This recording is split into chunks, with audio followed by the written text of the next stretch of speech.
Welcome, welcome, welcome. It is 2 p.m., well, sort of, kind of, just after 2 p.m. on April the 23rd, 2026. It's almost May, folks, and that's somewhat terrifying. But anyway, welcome to Scouching Live. I am the host of the show, Old Billy, Will Scouch. What's going on? Pretty big day, pretty big week, pretty big everything going on right now.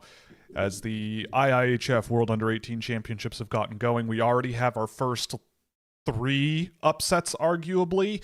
Once again, the Czech Republic, Czechia, so they say, Česko, as they say in Czechia itself, have shown up and silenced a lot of people, and certainly made taken their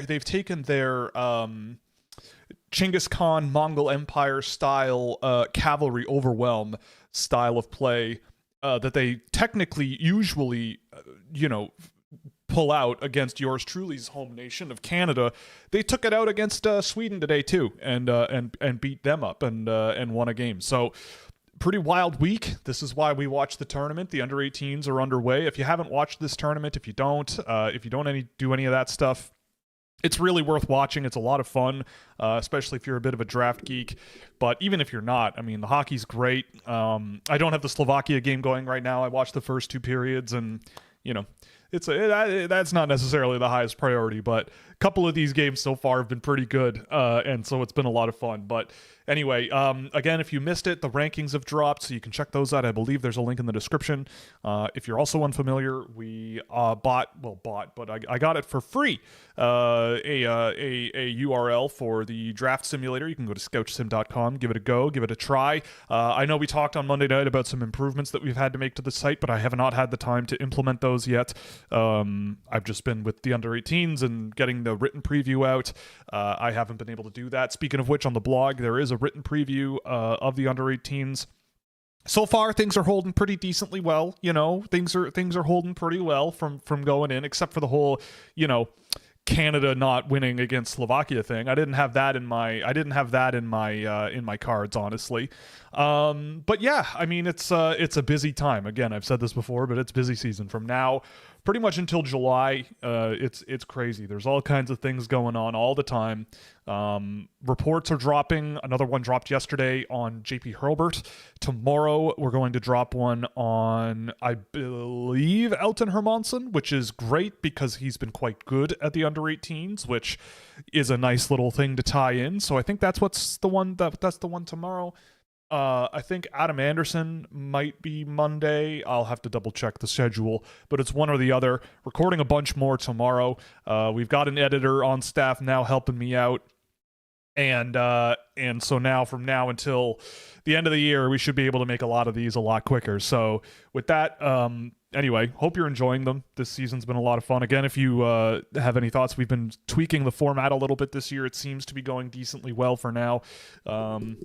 Yeah, we're in full flight, and it's also ranking season. I saw a comment already about a few of the rankings that have come in, and my good pal Tony Ferrari, who everybody knows just steals all my work and slaps his name on it.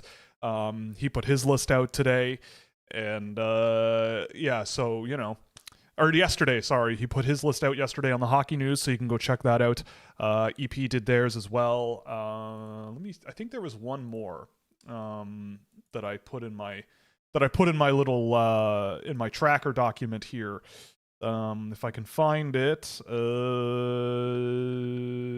McKean's put theirs out. That's been put into the system, and by that I mean like the draft simulator. It should be reflected all these updated rankings. So the way that the draft plays out should be updated with the most recent evaluations of these players. The Hockey News also, I think, has their final list ready to go. Yeah, a couple more have been added, but by and large, yeah, I mean, we're cruising. We're up to, for players that have been ranked in every list that I track, there are 19 of them, so looking pretty good. But anyway, go read Tony's, go read EP's. They put in the work. I at least know that for a fact. They put in the work and they do the thing, and they're worth reading. So welcome to the show. what else was yeah, I think that's it for housekeeping. I mean, the playoffs, I mean, the NHL Stanley Cup playoffs are underway as well, and I need to check my bracket because I feel like I've already destroyed it and I've already failed. Let me just double check here.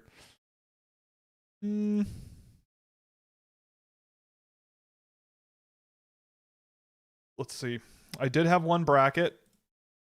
I did have the Kings winning a game against Colorado, so who knows? I've been watching so much hockey the last few days. My brain is all melted. I watched all 4 under 18 games yesterday. I've been watching as many playoff games as I can. I think watching the Stanley Cup playoffs is the most valuable educational experience you can have as a hockey fan, but yeah, the NHL playoffs. I couldn't tell you what the brackets look like as of right now, so I'm just gonna kill some time while I look it up.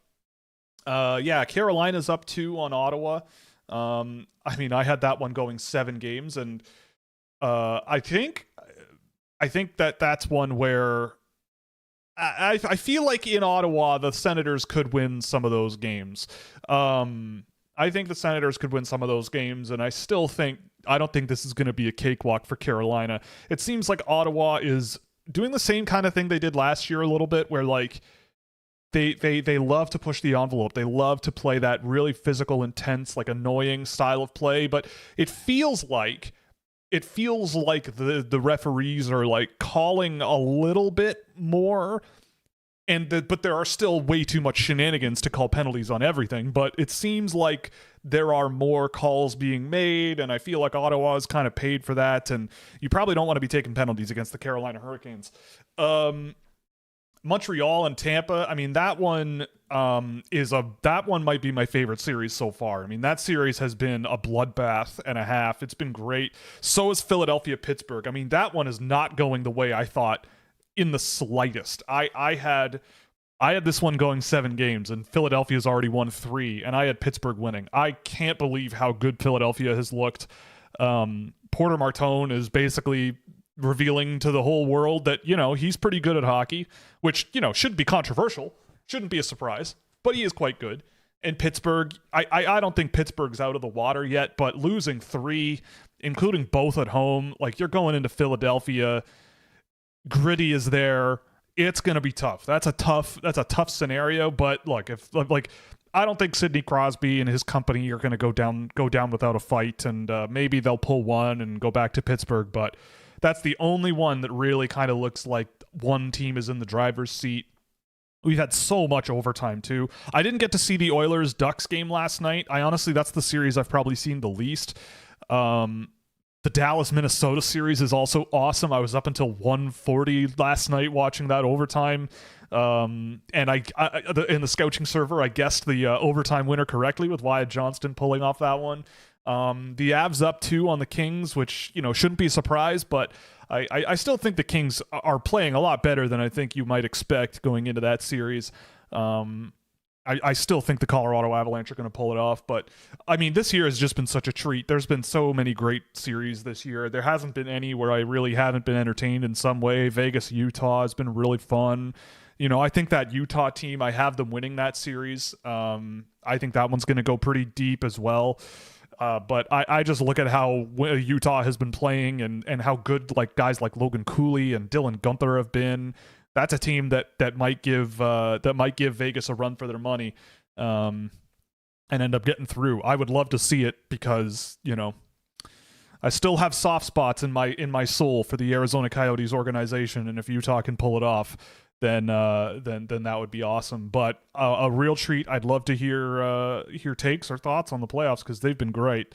But my bracket ends up. I mean, I'm pretty boring with my bracket, but I think I've been saying it for like a decade. But I think this might be the year Carolina goes for it. I mean, they've looked really, really good.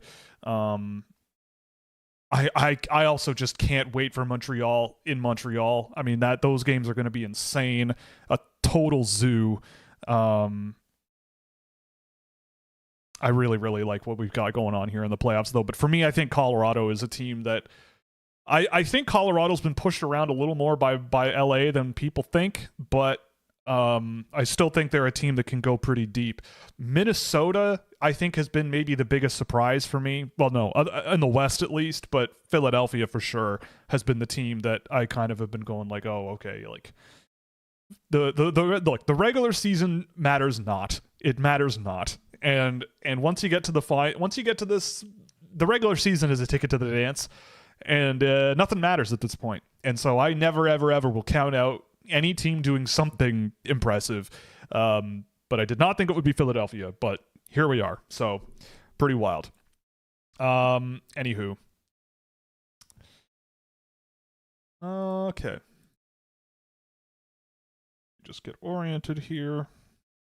There we go. Is there any way to fix under 18 junior tournaments or world championships in terms of time of calendar to make them more important for scouting purposes? Or are they going to be secondary events?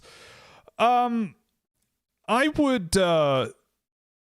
It's really tough, right? Because the IIHF has the world championships on the horizon, so like the under 18s being now kind of makes sense.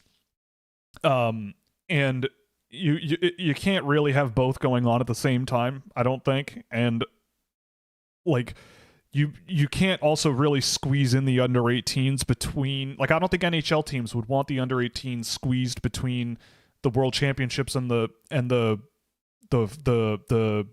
draft itself. Like, I don't know if there's an easy answer to that, right? Like, there's only so much time in the year. And like, the other thing too is that the under 18s, pretty much everybody except Canada, by and large, has everybody there that they think should be there. Like, most teams bring their best to that tournament, and NHL scouts are there. Like, all 32 teams, I'd be stunned if anyone didn't have a person there. So, like, in a way, I kind of see the under 18s as a good thing for everyone, because you get to see a lot of, especially like from Canada, you get like their 1A team. Like, you don't get the best of the best on the team, but you do get like a group of good players and guys that otherwise might not be visible on this kind of a stage and on this level. And so you kind of get to see them, you know, given a bigger role or given a better spot in a lineup or something like that. You know, I'm thinking like Ryder Cali as a guy that's kind of like that. I think you get to see what a Callum Croskery looks like at this tournament and see what he looks like against this type of competition. And then you can kind of go, okay, like I see them on this sort of even, you know, like if there are guys that are, say, Czech or Slovak and you have those guys on your list and you're like, well, you know, like I just don't know how they scale up relative to these Callum Croskery types. You kind of get that experience here. And it's a pretty high stakes event as well. Like, teams want to win this, you know? So unfortunately, like, Canada doesn't bring their best. I mean, Latvia doesn't have Burscounds, and there's a few USHL guys that are still in the playoffs that can't go. And so, I mean, in terms of like all of these things, like rescheduling everything, like, the problem is that a lot of these leagues are very long, right? Like, the NHL is a very long regular season. In my opinion, it's too long, but like, that's besides the point. The CHL season is very long. And I don't really know how you fix it. Because, like, just based on the calendar, there's so much time occupied by these leagues that I don't, like, you by working around it, like, think about it this way, right? What if you were Nathan McKinnon and you were in the Stanley Cup playoffs this year, would you even want to go to the World Championships? Like, I think the Olympics are a little different, but I feel like even if you did move the World Championships or something to June or July, I get the feeling that most NHL guys, especially playoff bound ones, are going to go, I don't want to do that, man. I need to train. I need to recover. I'm banged up from the, you know, like, so if anything, it's kind of fine the way it is. And it's still a great event. The World Championships are still a great event, but I think it's just like a logistics thing, and it's really difficult, especially because the IIHF does not have the same leverage at all that the NHL does. and the guys that are being paid millions of dollars to play hockey are going to prioritize that over playing internationally most of the time. But the under 18s are an interesting proposition. I mean, I in my heart of hearts might like it to be closer to June, but realistically speaking, I think a lot of guys and a lot of agents and a lot of players in NHL maybe not NHL teams, but a lot of players are looking at the situation and going, yeah, I'd rather have time to be in good physical shape for the combine. And, you know, I mean, if I'm a 17-year-old, the last thing I probably want to do is, you know, play a bunch. Again, the CHL playoffs are, you know, while the leagues are unbalanced, I think that it's still a grind to get through 4 rounds, let alone a Memorial Cup. And then after all of that, at 17 years old, it's like, oh, now I also have to go all the way to Slovakia, play for 2 weeks, you know, and play even more. And then I come home and like a week later, it's the combine. And then a week later, it's, you know, the draft or whatever it is, right? Like it's a really tight schedule really quickly. So I don't know what you do. I don't think there's an easy answer. And I honestly don't think that the way it is right now is that bad anyway. Like outside of Canada, most of the best are there anyway. And, you know, like Viggo Bjork is not there because apparently he's going to the men's team for the World Championship. So that's like a whole other thing. It's a good thing. I mean, I think it's a good way it is as it is now. It's just that you do, like any scouting work or anything like this, you just got to be really careful with like relative valuation and who you like and where you're putting your money and, you know, metaphorically speaking, and like what, you know, all that you just got to kind of be careful and understand the landscape. Okay, Will Nilla Ice is one that I've never heard before, but I don't know if I like it. Try it again on Monday and we'll see.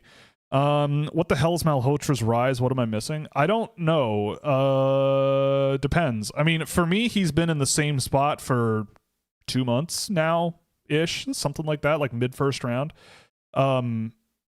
Like you're talking to a guy who has him lower than everybody else, and so I don't. To me, you're you know. You're asking me a question of like, why is this thing that I don't think should be happening? I mean, I don't know. I think, look, number one, his team is still playing. His team is very good. The Brantford Bulldogs are very good. He's playing.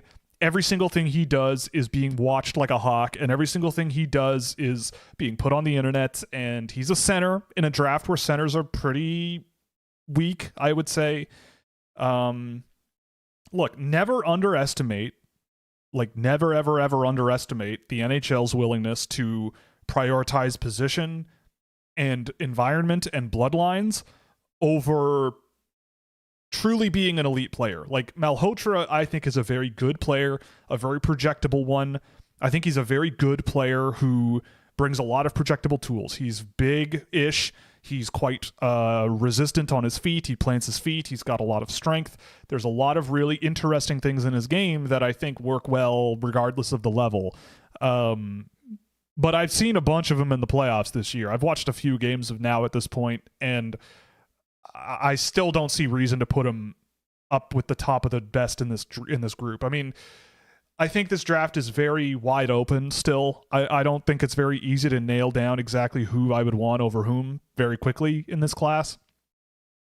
But I don't know. I mean, at this point, if Malhotra is like the second overall pick or something, I don't know. I just don't see him as that much of a positive. But at the same time, you also do have to remember, like, he will get every opportunity to fix any issue he has, right? Like, he's a center. He's 6'2". His father is Manny Malhotra. He is still pretty young, and he's a decently physical player in ways that I think NHL teams are looking for.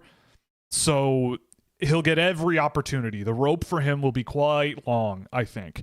And so maybe that's also a thing where it's like, yeah, maybe he's not there yet, but he'll be given every resource imaginable to close any gap there might be between him and those that I have ranked above him.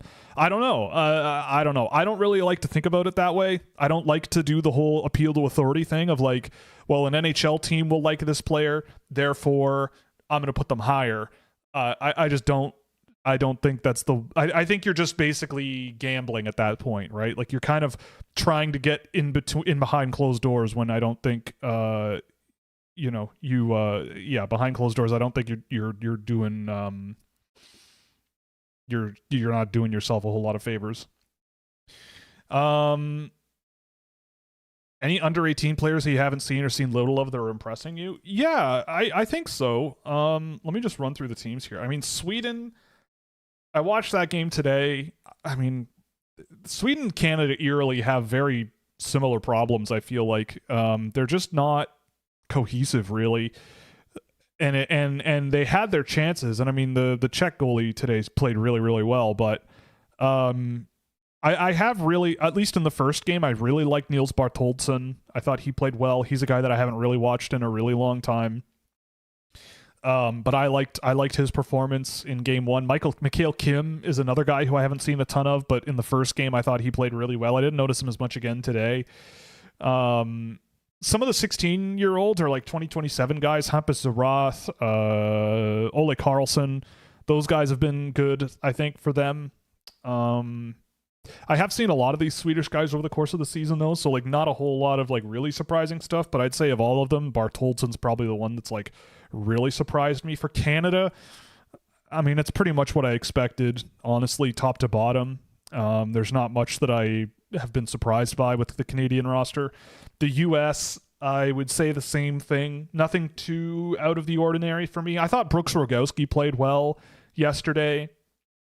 I know everybody is taking big dumps on Wyatt Cullen for the giveaway in overtime, but I think if you actually watched that game start to finish, he was the most impressive U.S. player, at least in terms of the talent that he showcases and just how much upside there is in his game. And again, he's one of the youngest guys in this draft class entirely. But I mean, I expected him to be very good. He was the player to watch in this tournament for me. Nobody on the U.S. has really like blown my mind beyond my expectations. In Finland, I do want to take another look at Antoni Uronen. I thought he played really well yesterday. That's a guy that I've watched here and there over the course of the season. I've never tracked him, but I did really like what he brought to the table. Just like a strong guy who was really confident and got some good chances, and someone in our server has been really up on him, and so I'll take another look at him. But other than that, on Finland, nobody has really blown my mind here that I didn't like. I've seen a lot of these guys again, but nobody's really like blown through my expectations on that team either. The Czechs are I don't know what happened to them. I did not expect them to be a team that would go 2-0 through the first two games of the tournament. I thought they were a decent looking team, but I did not see that on my bingo card. I actually liked who are some of the guys that I liked today? Oliver Siktar, number 9 on that team. I've liked him. He's big and lanky, but he gets moving around the ice really well. I might take a look at him, even though he's only played Czech junior hockey and was nothing particularly notable on paper. Václav Nederost is a little small, but I also thought he looked pretty intriguing today. And I didn't expect much out of him either. Their goaltender also played really well, I don't know if they switched goalies, but Solovec, the goalie, he looked pretty good too. The Slovaks are interesting. I mean, coming into the tournament, I thought they would just be a team that looked like the youngest players would be the best ones, and I think that's kind of held. Like Oliver Ozhagani has been pretty good. Jakob Florish is a guy, I think EP had him ranked, and that's a guy that I haven't really paid much attention to. He's just slipped through the cracks for me, and so that's a name that I'll be looking at. Actually, I should write these down so I don't forget. I wrote down Uronen. What's his name? Floris? And then, what was the other one on the Czech team? It was Sichtar. I apologize for any Czechs that might be listening or watching. And Nederost. It's just, he's, oh my goodness, Nederost. It's just that Nederost is 5'10 or 5'11, so he's probably terrible, but I say that with love. Norway, I mean, I've been a little underwhelmed with what I've seen of Aram Olsen. He just hasn't really brought what I expected yet, at least. But I mean, he's kind of the guy on that team, and so he's never struck me as the type of player who is comfortable in that type of a role, but as an offensive player, like a complementary scorer, there's a lot to like in his game. And I don't know. Kasper Schulman has played with him, I think, quite a lot in this tournament so far, and I've liked him. But I still just don't know if there's enough like real play driving ability on that Norwegian team in general. I mean, they've made it interesting against Slovakia today, I guess, but nothing on that team has really like blown my mind relative to my expectations coming in. I'm trying to see here who else, like that Jonas Goldbrunson guy is certainly very big. The Germans, not a whole lot going on there for me. I've watched the game yesterday.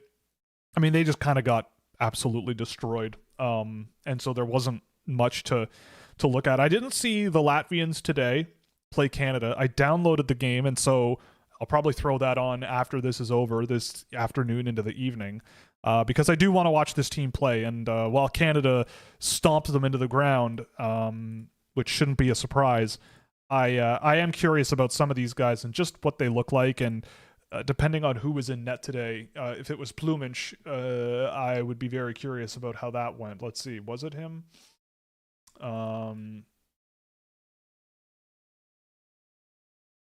Well, they didn't change the goalie, and they played... Oh, the page died. Nice. Love that. Yeah, they did not play Plumich. Okay.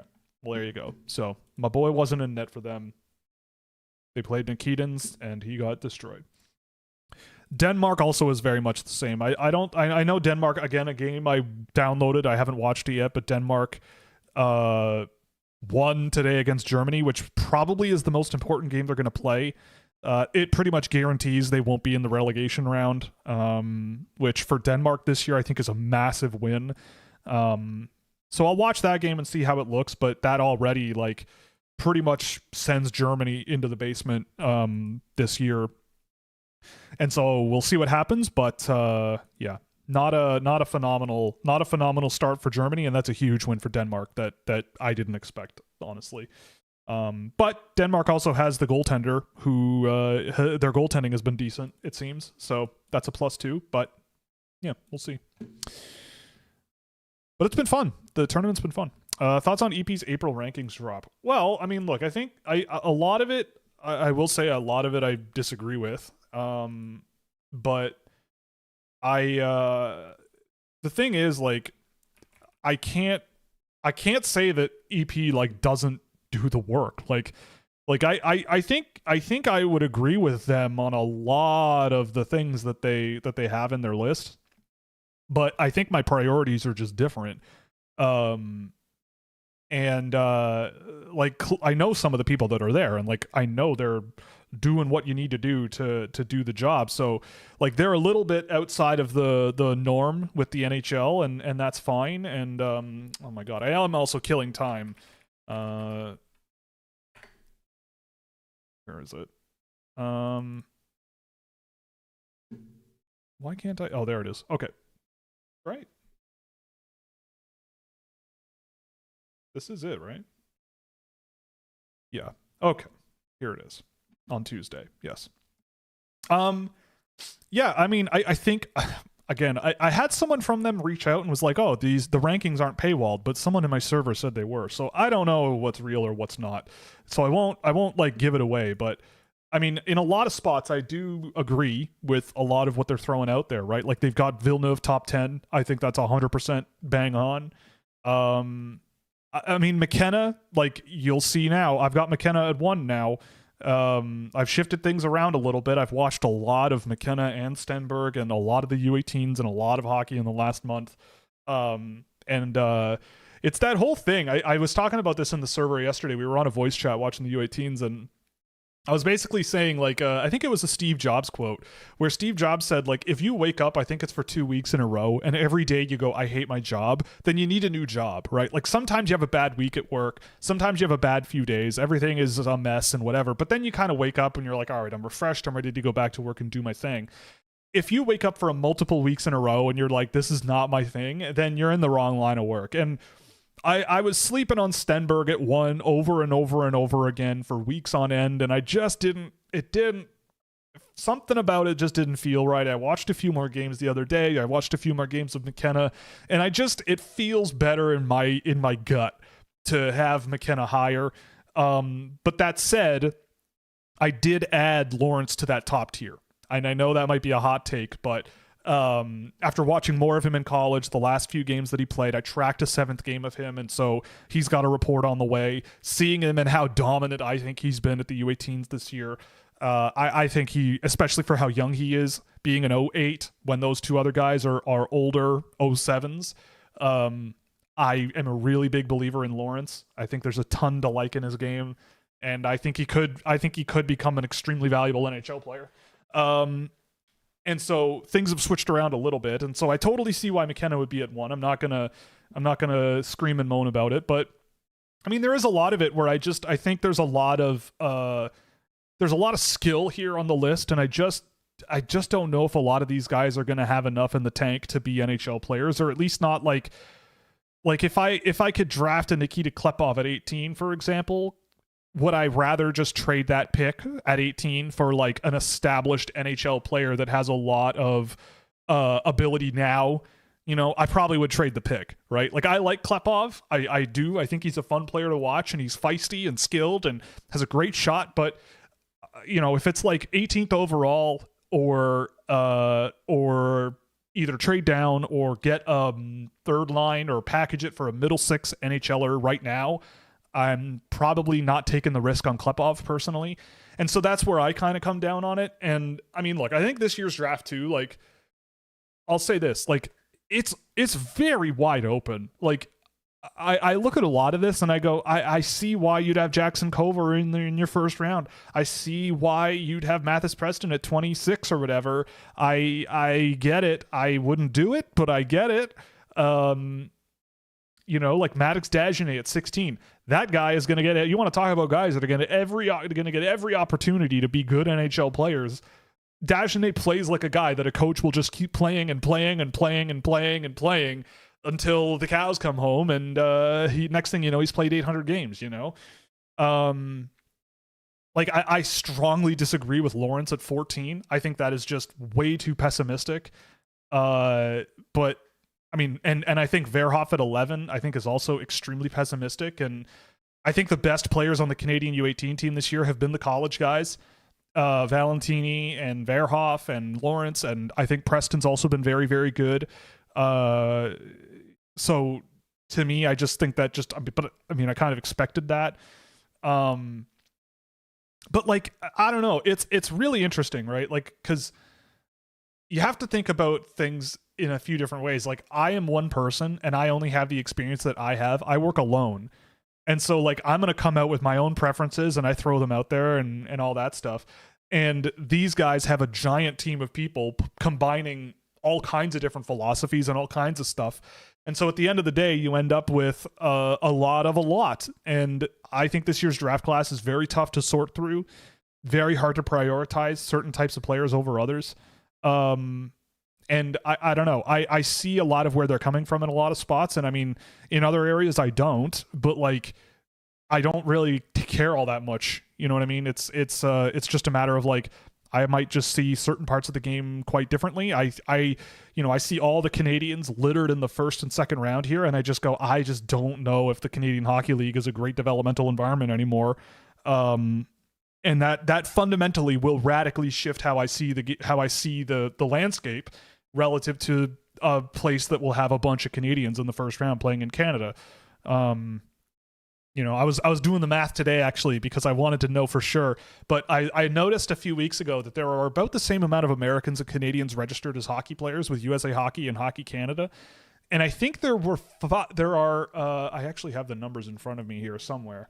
There are in the USHL there are 381 Americans and 31 Canadians. That's basically the inverse of the Quebec League. So there are 34 Americans and 341 Canadians in the Quebec League, but combining the CHL and USHL together, there are 1,250 Canadians and almost 600 Americans.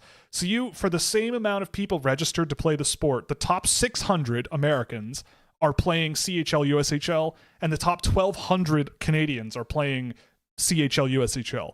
So you're getting a much smaller subset at the top end of the talent pyramid in America, and spread across much fewer teams than in Canada, where you have over 60 teams across the entire country spread across 3 leagues. And so you've got, 1,200 Canadians at the top end of the pyramid. So to me, the numbers just don't really add up, especially when you consider how far America has come in terms of training and developing young players, and how many more Americans are playing than there were 10 years ago. And the really interesting thing is, like, I think with the Hlinka tournament this year, the U.S. winning is a big deal, because the U.S. does not bring their best to the Hlinka tournament, right? Like, they don't even come, they bring their second best pretty much. That's their B team. I think there's one guy from the Hlinka who played on the national program this year, Nick Bogus. I think there was one. Maybe it was Brady Noling there. I don't remember. The point is, there was not very many. It's a B team that won that tournament. And generally that's an American team that does not even come close to winning. Like, I think that's a big deal. And so to me, it's like, I just, when I see all of this pro Canada stuff, and I look at this under 18 team too, I just go, I don't know if it's that. I don't know if that's the way to go anymore. I just don't know. And so, yeah, I think that if people understand that that's my fundamental thesis for this year, then my rankings make a lot more sense. You know what I mean? Is Canada a real place? Most of the time. Most of the time.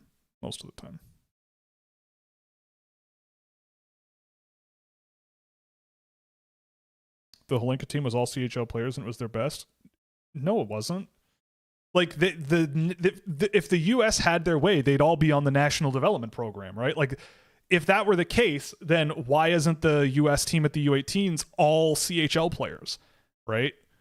Like, and if that's the case, then why is the U.S. losing every Hlinka tournament, right? Like, if that's the case, I do not want to do this again. Just yelling and screaming about the Canadian Hockey League and stuff. Like, I don't know. I've said about a billion hours worth of content about actual evidence. And, like, again, we watch,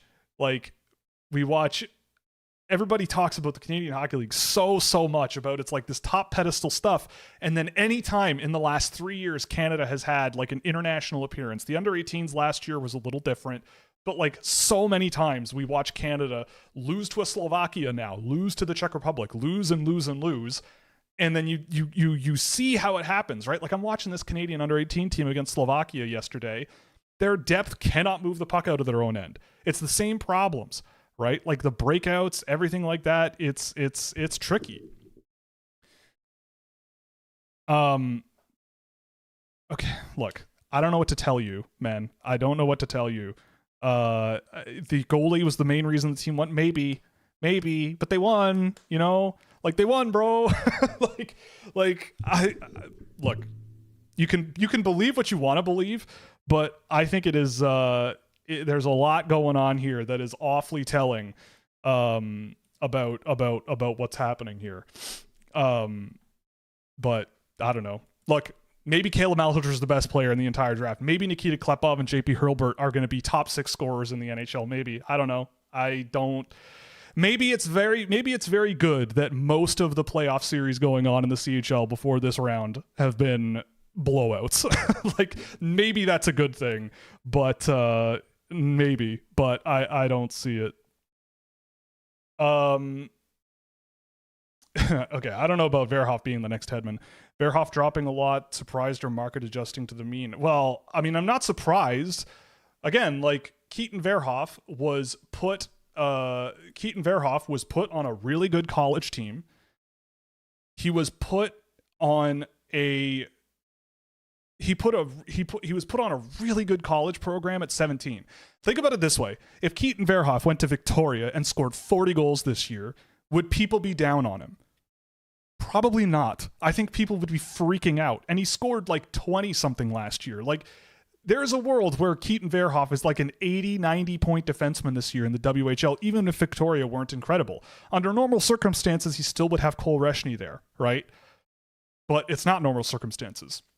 The point is, like, it's the same thing with Lawrence. If Lawrence had stayed in the USHL the entire season and scored 40 goals and 50 assists, does anybody bat an eye about drafting him top 5? I don't think so, right?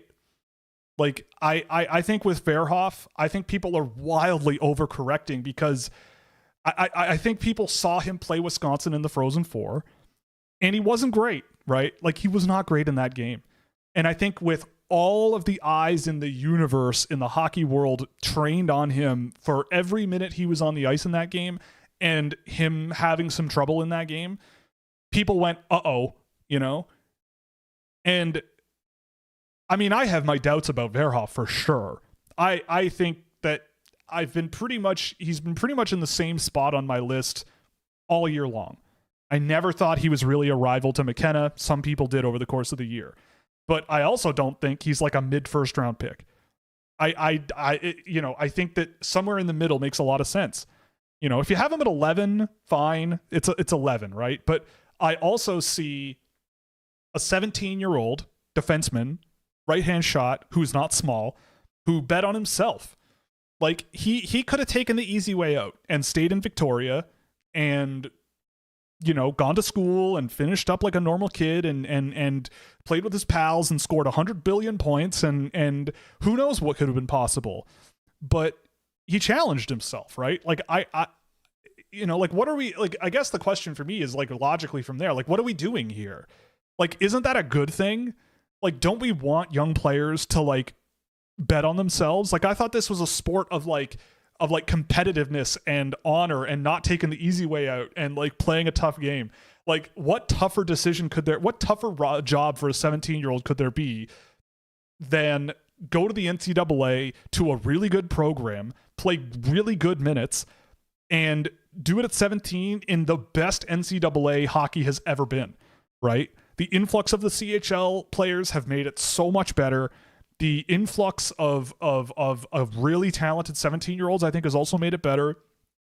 And, like, I think you look at a Verhoff and go, I think that for what he was showing this year, and I thought his World Junior was also pretty good. If he's a mid-first round pick, I'm more than, like, and this is kind of my whole thing, like, about trading down in this year's draft class. Like, if you can add 2 middle first round picks for the 4th overall pick in this year's class, and it's like Verhoff and Villeneuve, or Verhoff and I don't know, Gustafson, or Verhoff and Lawrence, or insert any number of players that people have in the second group of 10 players, I would more than happily do that. I don't think that's controversial to say at all.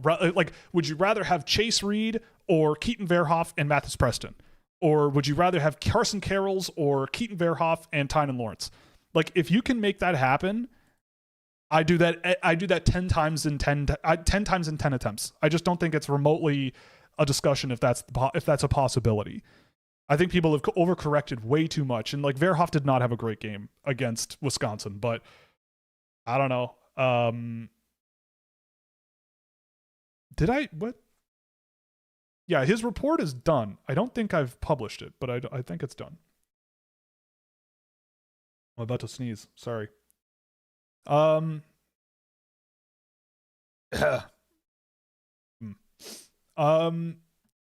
but I mean, I don't know. After the Wisconsin game, it doesn't surprise me that Verhoff is lower. But I just disagree. I think if you're going to hold him to that standard, then you better look at some more tape of some of those CHL guys on defense playing in their own end or something, because it's way more troubling in my opinion. Yeah, and Lawrence is the same. I don't know. I watched another game of Lawrence in college, and I thought he was great. And I think he has been the best player on the Canadian team at the under-18s this year, because he should be. He's playing children, and yeah, I don't think it's a controversy at all.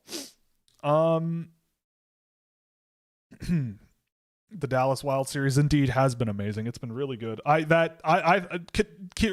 Kaprizov almost had one of the nicest overtime goals I've ever seen last night. He just rung it off the post, as is tradition, but that was a really nice play that he had on that reception and everything, and then that would have been great, but was not meant to be. After 2 seasons of watching the Finnish 09s perform at an elite level every time they play internationally, why are there Europeans who they ever were more hyped? I mean, they're 09s. Like, I don't know what you mean. Like, I don't think very many people, except for Canadians, are out there hyping their 09s all that much. At least not in my world. Maybe I'm missing something, but I like the Finnish 09s. I think some of the best players on the Finnish team this year have been the younger guys. Like, I know Flugelberg is a late 09. He's a 2028. I thought he looked really good in the game yesterday. There's a few guys on like Ilves I've really liked this year. Who's on this Finnish team that's really young?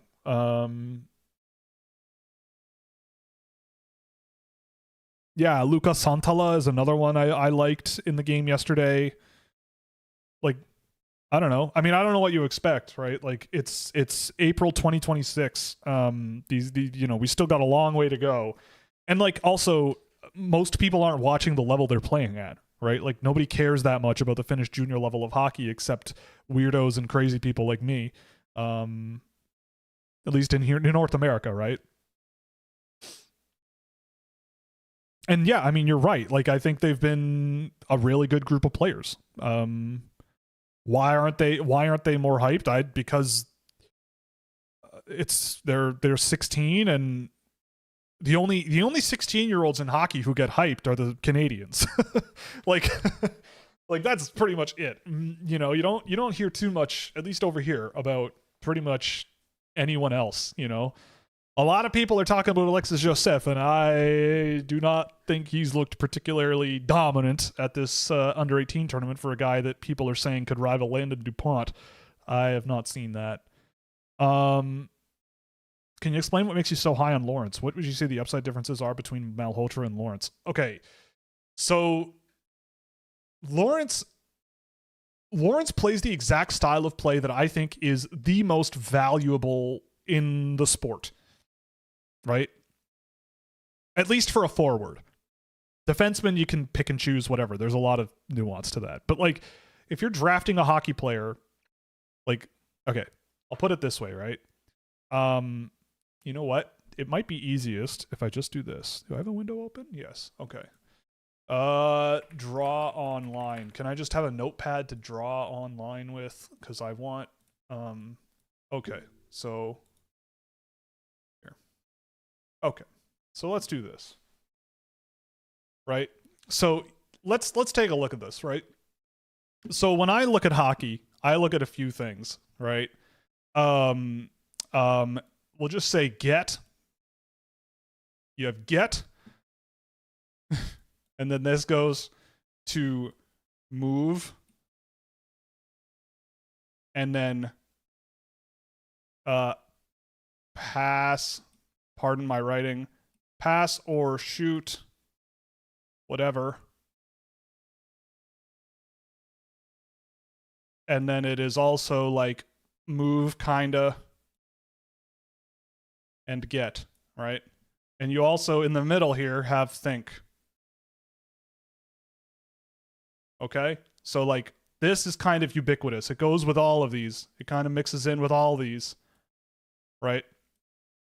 So when I'm looking at a player, I'm looking for a player that does this, this, this, and this well while doing this really well. Do you know what I mean? So what I mean by this part is like getting the puck into the offensive zone. This part is like making plays in the offensive zone. This part is putting yourself in a position to do this part, get the puck back. This is the sport. This is really all it is, if you think about it, right? You don't have the puck, so go get the frickin' puck. You have the puck, get it into the offensive zone. You have it in the offensive zone, make something happen. If something happens and you don't have the puck anymore, get it back.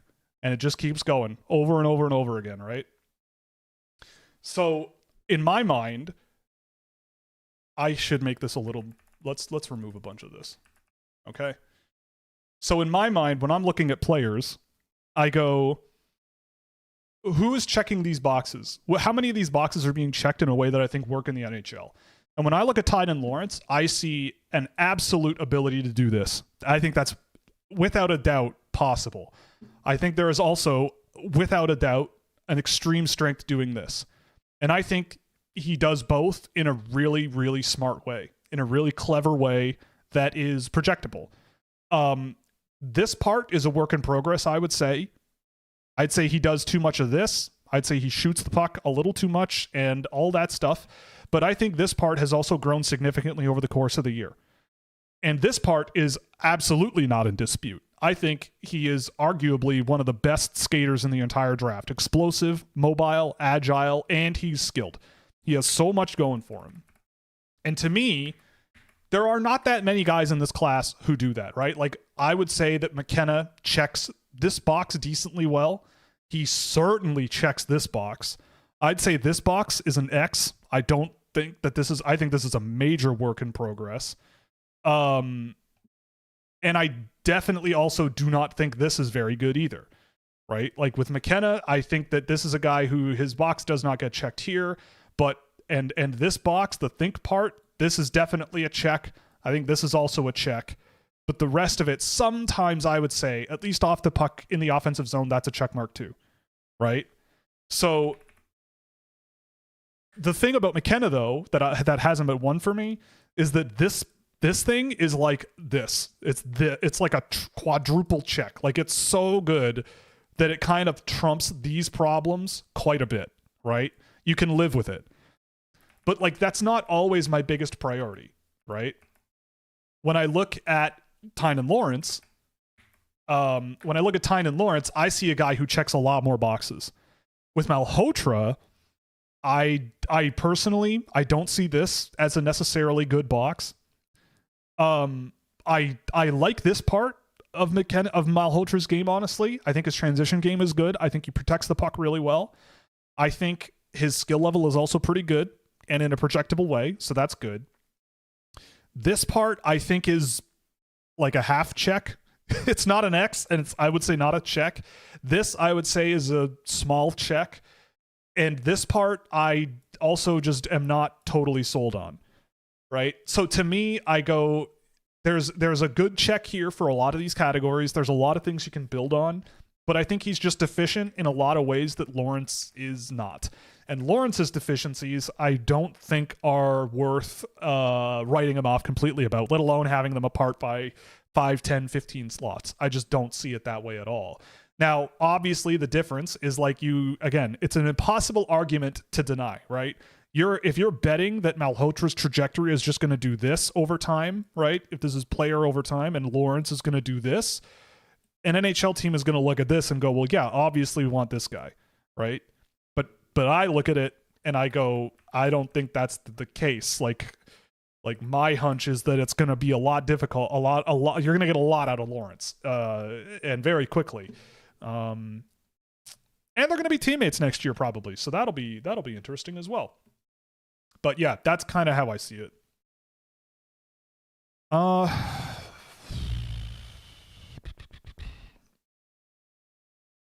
For NHL and CHL, a league full of have and have-nots isn't necessarily bad. Most soccer leagues in Europe are top-heavy, and the middling teams are still striving to get better. Well, yes, but like major soccer leagues in Europe are not low-level CHL teams. You know, like I think like you're not playing top division soccer in Europe to develop 17-year-olds, right? You have these guys because you're trying to win games. And I think that in the CHL, like the numbers just don't add up. And like soccer is a much more globalized and diverse sport relative to Canada. And there's no rules in soccer of how many import guys you can bring on your team. Do you know what I mean? I think with I just don't think it's a very accurate comparison. I don't like, if your goal is to have young players challenged and getting better, I don't see how punching down over and over and over again is a good way to do that, right? I think that the CHL NCAA rule changes have been nothing but good. But like, if I'm working on trying to become the best player I can be, like, for example, this is, again, anecdotal and it's my personal experience, but it is, I think, a small micro example of what I'm talking about. When I was growing up playing hockey, I didn't play very high level at all, right? Like, I didn't. But what I did do for a couple of years is I played a second league, and I played 3-on-3 just for fun, right? And it was a league run by like a family friend of mine, and it was pretty, it was decent. And it was a lot of fun. But like, I clearly was a more I clearly was also like a more advanced player for that league. Like, I was I skated pretty well compared to everybody. And 3-on-3, if you can skate really well, you're golden, right? And so it was not a very good environment for me to get better, right?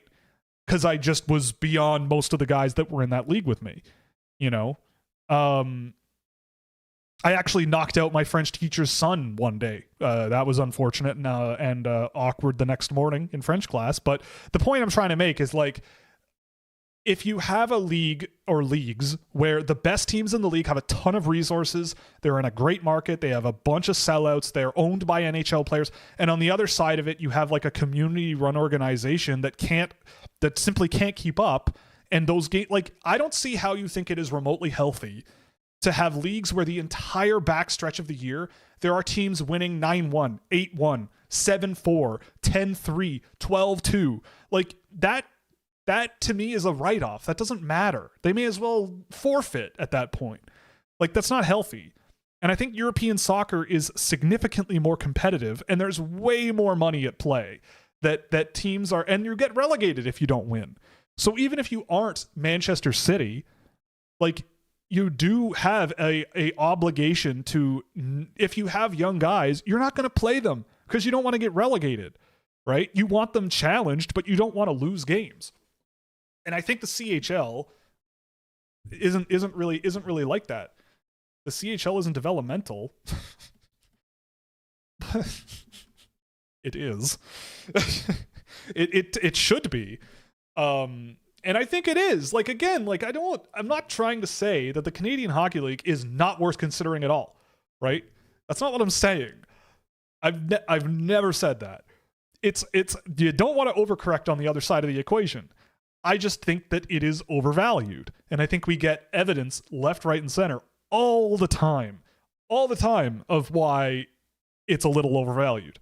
Like, look at all of the players that have been drafted in the NHL, and then 5-10 years later, you're like, like, look at what's happened. I know Mason McTavish was playing in Switzerland for a while, but like, look at what's happened to him since he was drafted, right? He was a CHL guy up until he was drafted. That's a bad example, but like, all of these guys that get talked about, it's like, there are growing pains at the very least, right? There are growing pains at the very least. And especially in the last few years, we've seen the World Junior team and how they play and the shortcomings that are there. And I just think that the global landscape is very different this season now, even compared to last year. And it's a gamble. I admit, I am on an island. I am gambling on that. I don't know. What do I know? I've watched 800 games this year, right? But like, I don't know. I just, yeah, I don't know. Maybe I'm wrong, and we'll find out. Maybe I'm wrong and we'll find out, but yeah. What do you think of Klepov? Klepov's all right. I mean, I think he's just outside my first round. Like, he's an early second on my list. I think he could be an interesting complementary, like, middle six winger. He's quite skilled. I think he is not a particularly effective transporter of the puck, and I think he's a guy that needs the table set for him quite often. But again, like, I don't know if I will get to a report on him. I might, but it's already getting pretty tight. But I've done a bunch of games on him, and this is interesting, right? Wrong page. That's Preston's data. Let's go to Klepov. So Klepov is a guy who is just overall very underwhelming, right? Good forechecking results, not great defensive zone presence, not very physical, not an amazing defensive player either, very not involved in transition going either direction. Underwater on shot differentials, and again, I focus pretty much on tracking him against good teams. An offensive threat metric that is pretty heavily shot reliant and like mid-range shot reliant, and not a whole lot of offensive creation for others from like scoring areas. Like, he's not a bad player, but I just think there are a lot of question marks. I think there are a lot of question marks about projecting a guy like that. Like, I think that there's this archetype of player that scores a lot in the junior leagues in Canada and struggles to get to the NHL and do it, right? Like, look at the playoffs. Look at the Stanley Cup playoffs right now. Watch how they play. Like, obviously you can't take a 17-year-old and go see these 28-year-olds, like, look at how good they are, and go like it's never going to work. But the bar for that is so high. Like, the bar is so high. It is nothing like the Ontario Hockey League in the NHL. And I know that sounds obvious, but like, I think that over the years, I've seen so many guys that score so much in the junior leagues, and they get up to the AHL and they score so much. And then over their NHL career, they have to adapt. They have to find a different way to settle into a lineup, a different job that they can play, and do well at. And so I'm always thinking about, like, if there's a kid who's scoring a lot, I think, if they're not scoring in the NHL, what is their job? If I'm a coach, what can I deploy them doing if it's not scoring? And for Klepov, he's one of these guys where I don't know the answer to that, right? Like, I don't know. Maybe he has enough juice in his game defensively to be a complementary offensive third liner or something like that. But like, to me, that's a fair choice to make in the second round. You know, I think there are other guys that might not score as much right now, but I go, they have a lot more physical tools. They have a lot better skating ability. They're a much better distributor of the puck. They're more active in the game. And if things don't work out offensively for them, they have a defensive floor that I really trust, and they play a more important position. And it just knocks him down. It just knocks him down a few pegs, especially in a year like this where there are a lot of good defensemen available. If you like the skill and you like the sort of the intensity with which he uses his skill, then fine. But I always look at my data sets as like I'm zooming out and looking at the whole package, start to finish, game in, game out, right? Just zooming out and going, okay, relative to a guy like, say, Mathis Preston, right? Nikita Klepov is driving a third of the rate of the offensive threat generation that Preston has done in the games that I've tracked. And Preston also has played on teams that have nowhere near the talent that a Saginaw Spirit do. Like, Vancouver missed the playoffs this year, despite Preston's best efforts. He was, I don't know how you can fault a kid who had points on 45% of the goals his team scored with him in the lineup. I don't know what more you could want. And, same thing with Ryan Lynn, for example. But in terms of zooming out and seeing the whole picture, I just see a lot of question marks. I like him, but I like him as a second-ish round guy. Tony's here. Yeah, his rankings were terrible. Everybody knows that.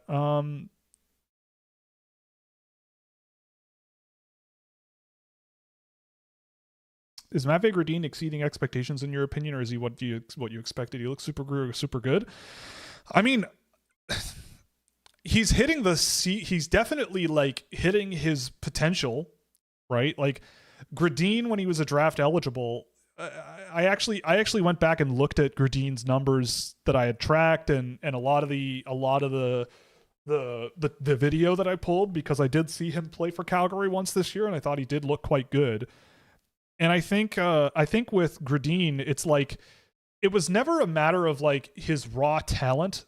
That was never the thing with him where I was thinking, oh, this is the problematic part of his game. Like, it's like he could catch the puck and attack down the boards and get in front of the net and do so many things that are really, really, really solid. And I think with Gradin, like, it's like it was just a matter of consistency with him and the defensive game with him. Like, if you put him in a right position to be an offensive guy and like take away some of that defensive responsibility from a guy like that, and you put him with guys that do have that, then yeah, he could be a huge offensive driver for you because he's big and he's got skill and he can get moving pretty good. Like when Calgary drafted him, I mean, I gave that draft class a 1A. And there's reasons for that, right? Like Gradine, it was an optimistic slot to take him, I thought, but I totally got it. I was like, if you believe that this is there, and you can go back and watch the recap from that year. Like if you think that ceiling is there, then go for it. You know, I totally see why you would go for him because he's got all the tools. It's just a matter of like putting it all together and being that like everyday contributor that was kind of in and out in the games that I saw. But at the end of the day, I did like him. It's just a matter of like how much you think you can get out of him on a game in, game out. And it seems like so far, at least, he's been good with Calgary.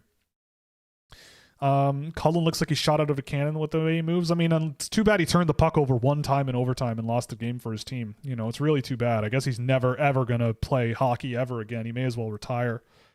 I'm worried the Flames are going to rush the rebuild. Do you believe they have enough with their prospect pool to build a contender? What are they lacking? Well, I don't think it's I don't think it's necessarily both going on at the I don't think it's necessarily one or the other. Like, I don't know what evidence you would have that the Calgary Flames would rush their rebuild. I mean, I do think they've drafted very well the last few years, especially 2024. That draft was a banger. And so far it's looking pretty good, I would say. Like, if you have, I don't know what evidence there is that they're going to rush things. It doesn't seem like they are. Like, they sold Rasmus Andersson this year. They haven't, like, I don't think there's even that many free agents that you could sign this summer that would, like, absolutely, you know, blow the doors off of everything and ruin the team. I don't know if they have enough to, like, build a contender today, but they're certainly building a lot of really good players into their system, right? Like, I think that they've built a lot of really good pieces that they can work with into the future. Guys like Parekh come to mind. Obviously, he's very talented. You know, they've drafted all kinds of guys over the years where you go, yeah, these guys will be big contributors, I think.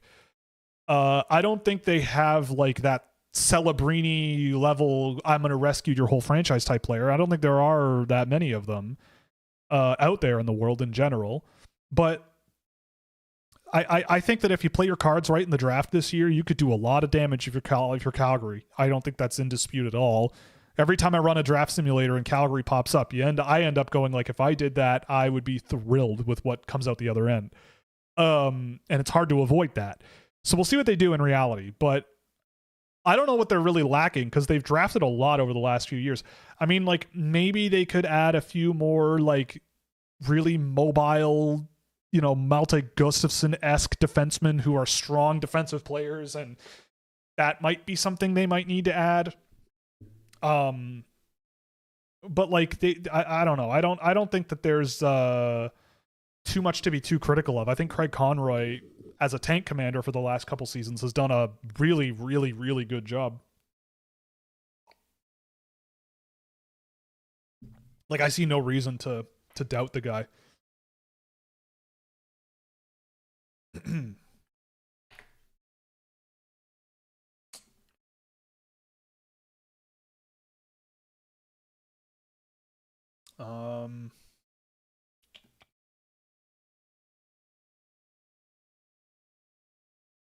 Also, yeah, like, I'm looking at the US Holinka team, and, like, yeah, they're all in the CHL, but, like, Caden Hart, like, a lot of these guys won't get drafted. Salandra, Varga, Jackson Williams, Brody Gillespie, Nathan Beanstock is in the USHL too. Like, there's a guy in the Null. I like Noah Ta'amu, though. He's pretty good.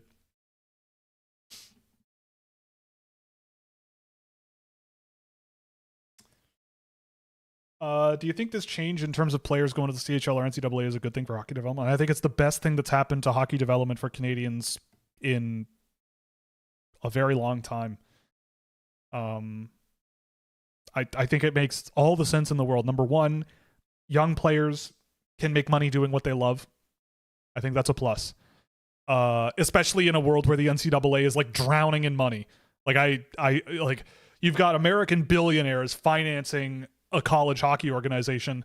You can argue whether that's morally acceptable or not. You know, if an educational institution being dominated by the wealthiest in a society is a good thing or not. You know, actively, I don't know the answer to that question, but it does. You know, it's like they if that's the case, then the players also should be, you know, fairly compensated for what they bring to the table. And a scholarship, I don't think, is for the value they bring to the school. Like Gavin McKenna probably couldn't give less of a crap about his scholarship, to be perfectly honest. No, you know, with all due respect, I think he's probably thinking, I'm going to the NHL after this year, so a year of school for free is one thing, but, you know, hundreds of thousands of dollars is a different thing. But in general, it's the best thing that happened to the NCAA in a really long time, and it's the best thing that happened to the CHL in a really long time. I think it makes way more sense logically for the CHL to be more of a feeder league for the NCAA than being a sort of competitor. And I think that we're starting to see the results of that already. I mean, look at the Canadian under-18 team. The best players on that team have been college players, you know, all three of them, Valentini, Lawrence, and Verhoff, I think have looked really good. And I don't think that's a coincidence. I know obviously like CHL playoffs are going on and yada, yada, yap, whatever. But like the point I'm trying to make is like, it's a great environment. I mean, watch the Frozen Four games, man. Those games were like NHL games. They were unbelievably good. And I don't see any issue with that whatsoever.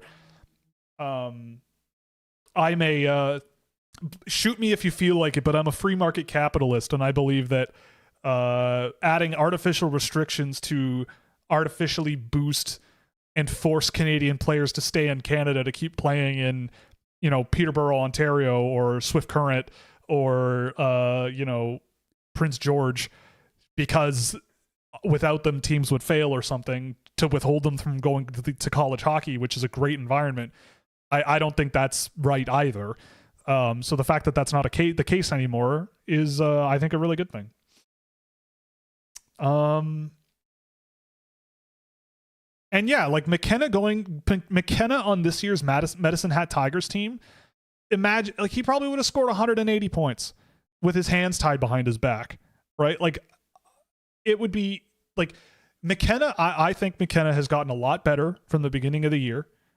I think he has gotten a lot better since the beginning of the season in a lot of important ways. And I do not think that would have happened if he was in Medicine Hat this year. I think he would have he could have coasted into being the WHL scoring leader by a moonshot, right? Especially once Andrew Basha shows up. Like, it would have been a joke. And I don't see how you argue that that's a bad thing that has happened, right? He had some tough lessons to learn, and he did. Everything I said about him in September, people were saying it by November, watching him play for Penn State. And by January, he was number 2 on a bunch of people's lists in January, you know? And then I would say since the World Junior, his game has gotten a lot better in some key areas. I still have concerns and I still worry about where he's headed. But I think the strides he's made in his game are very notable. And I just don't think that under the old rules, I just don't think that would have happened. Like, imagine Connor Bedard could have gone to college instead of stuck in Regina doing everything himself. I think his career trajectory would have been significantly different. Not that it's been bad with Chicago or something, but, you know, like, people were talking about him like he was the second coming of Jesus Christ himself, and I looked at the data that I was tracking on him and the situation he was in, and I just went, I think there's going to be growing pains here. There's going to be a bit of a problem if things don't work themselves out. And I'd say this was the first year where Bedard really seemed 100% comfortable and looking like one of the better players in the league, or at his best looking at one of the better players in the league. And I think once Chicago gets a better group of players around him, he's going to start thriving. He's going to start harvesting. You know what I mean? Yeah, Lafreniere, another great example. Byfield. All kinds of things. Well, you would have gotten Bedard in the CHL when he was 16, right? It would have been awesome. He was still awesome then. But again, like I was talking to someone about this in the server, but like it's like if I were an agent, right? Like maybe it's the selfish decision for me for them to go to them and be like, you know what? Skip college for a year and light it up. Just light up the Canadian Hockey League. Like if you have an elite level player, like a top end level player that might be a high first round NHL draft pick, and you can go, you know what? You could go to the OHL and lead the league in scoring. Everybody else can go to college and have their challenges, but go off and score 7 points against, you know, insert team that won 10 games this year. You know what I mean? Like go off and do that, son. And it's like NHL teams might clamor over you because of it, but I don't think it's what's best for your development as an athlete, right? Like, and if that's, I know as an agent, your job is to like take a haircut off of their contracts and negotiate their contracts for you. But on the other hand too, like you get paid going to the NCAA now. Like if I think you're ready for the NCAA, if I think it's a challenge for you to go there, then I don't know, I'll make more money. I'll make more money doing that, you know? So I don't know. It's a thing where I just go like, if my job is to help an athlete become the best version of themselves they can be in 2026, the year of our Lord, I'm going, if a good college will take you, I think you should do it. People might doubt you. People might throw shade. People might think you're not that good, but you're going to be challenged and it'll be better long run. Even if you're 17, do it. Like I said this before, but like 28 17-year-olds have played in the NCAA since the year 2000. 5 of them are this year, and 3 were last year. And look at Potter when he played with ASU this year. Look at Horkoff with Michigan this year. Boumediene, I thought, played okay for BU. You know, I thought he looked like an impressive offensive defenseman there too. You know, like it seems like that challenge has been good for those guys. And I think that that's another thing that people are going to look at, right? So yeah, I don't know. I just think it's the best thing that's happened to the hockey development world in a long time, and I think people are still underestimating just how seismic of a change there's been. Like I saw someone listing like all these guys who, you know, are in the CHL now that otherwise wouldn't be, and it's like, well, yeah, but look at all the college guys that could also be back in the CHL otherwise. Like, imagine Porter Martone had to go back to Brampton this year. He'd scored 160 points. Like, imagine Justin Poirier was still in Quebec. I think he's in 06, right? The point is, I just think the landscape has shifted seismically. And McKenna, I think McKenna's a great example of that. What about your mock draft after the lottery? Oh, we're doing that. Obviously I haven't opened registration yet, but we are going to do it. Usually it's not until like the beginning of June, I think, like a couple weeks before the draft. So, don't worry. I will make it very apparent when we're doing registration and stuff for that. We are also going to do the thing we did last year, the contest for free year subscriptions to Scouching, where you basically try to guess the first round pick by pick. That was a lot of fun last year. We had a lot of we had a lot of entrants, and it was a lot of fun, and we'll do that again this year, so you can look forward to that. It's going to get fun. It's going to get fun real fast over here if it isn't already. I get it if you don't think it's fun already, but it will get fun.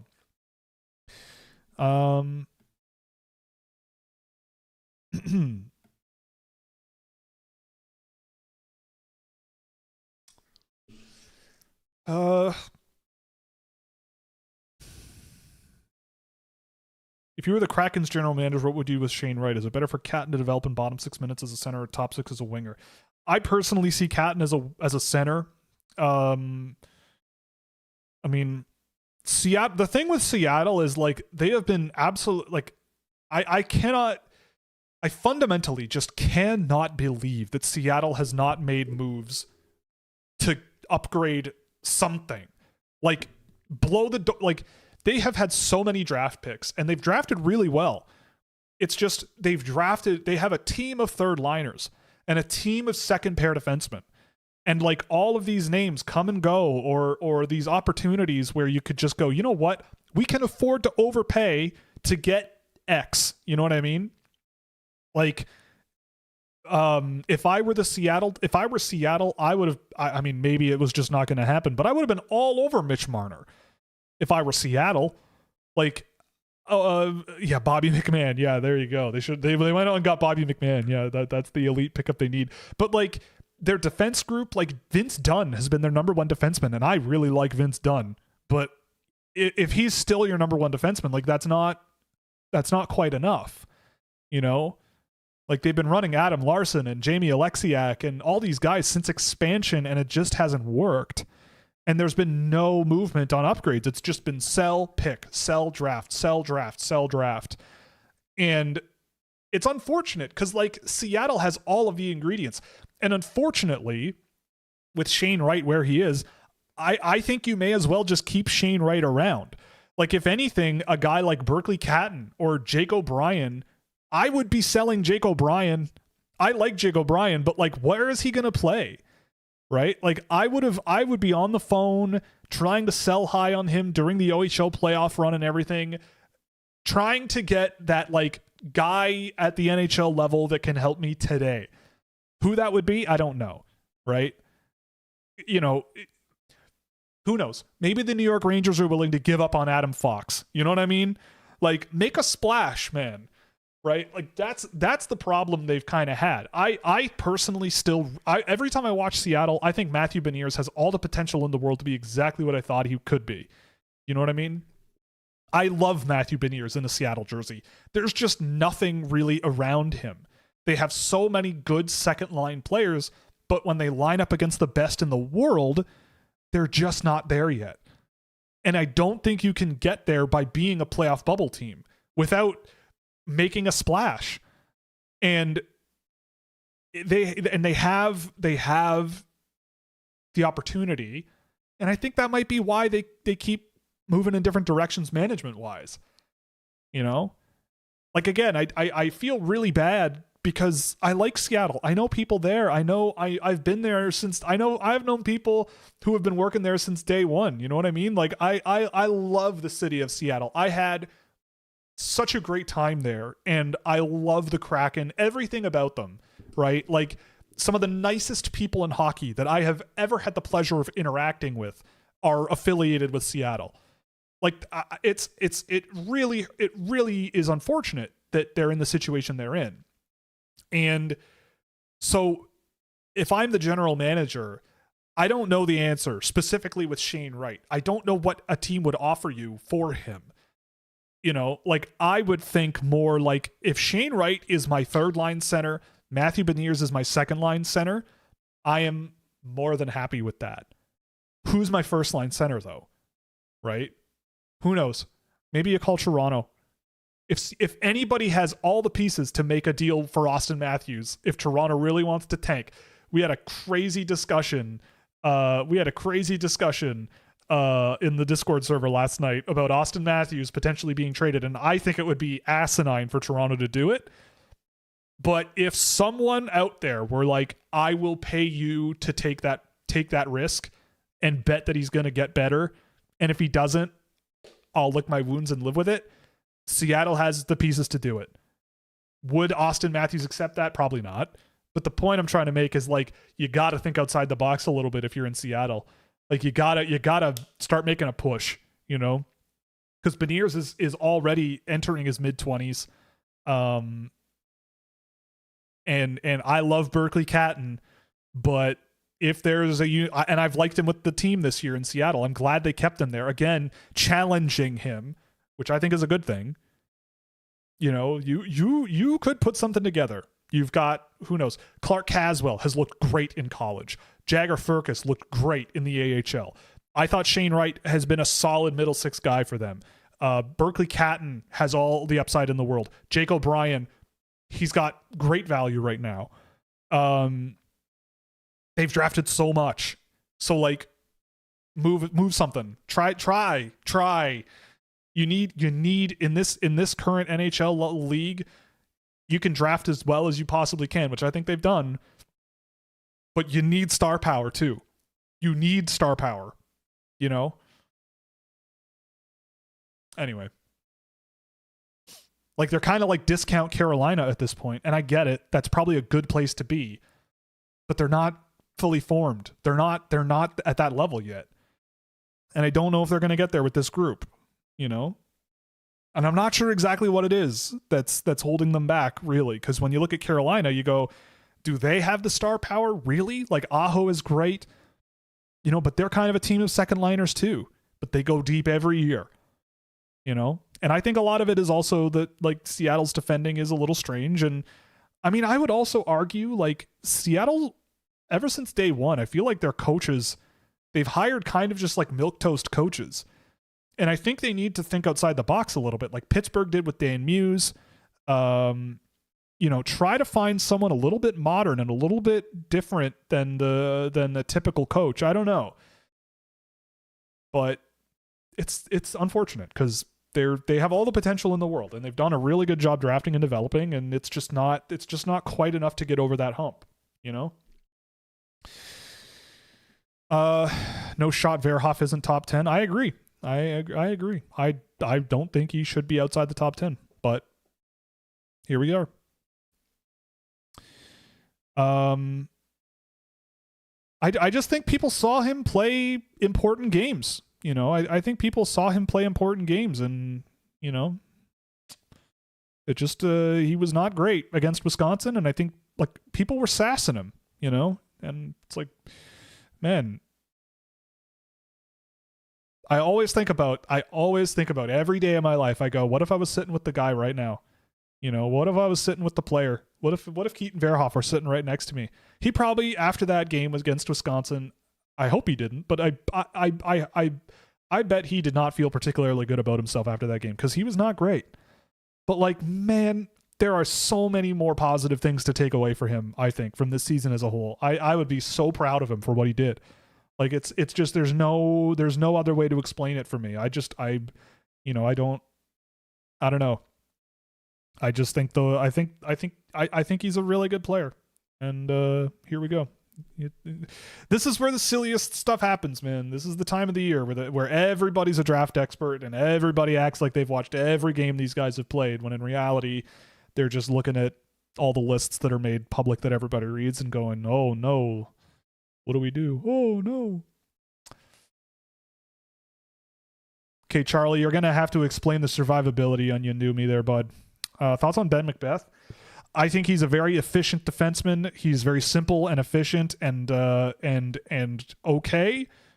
I still see problems in his game. I think he's a very good passer. I think he has a very high-end sort of thought process on the game. And there's a lot that I don't mind about his game, but I think his actual defensive game is a little bit of a problem. But he has the pieces to make it work. It's kind of like a similar feeling I have to like a Ryan Lynn kind of. He's not as offensive as Lynn at all, but just the way he sees the ice and the way he gets around the ice and all that stuff.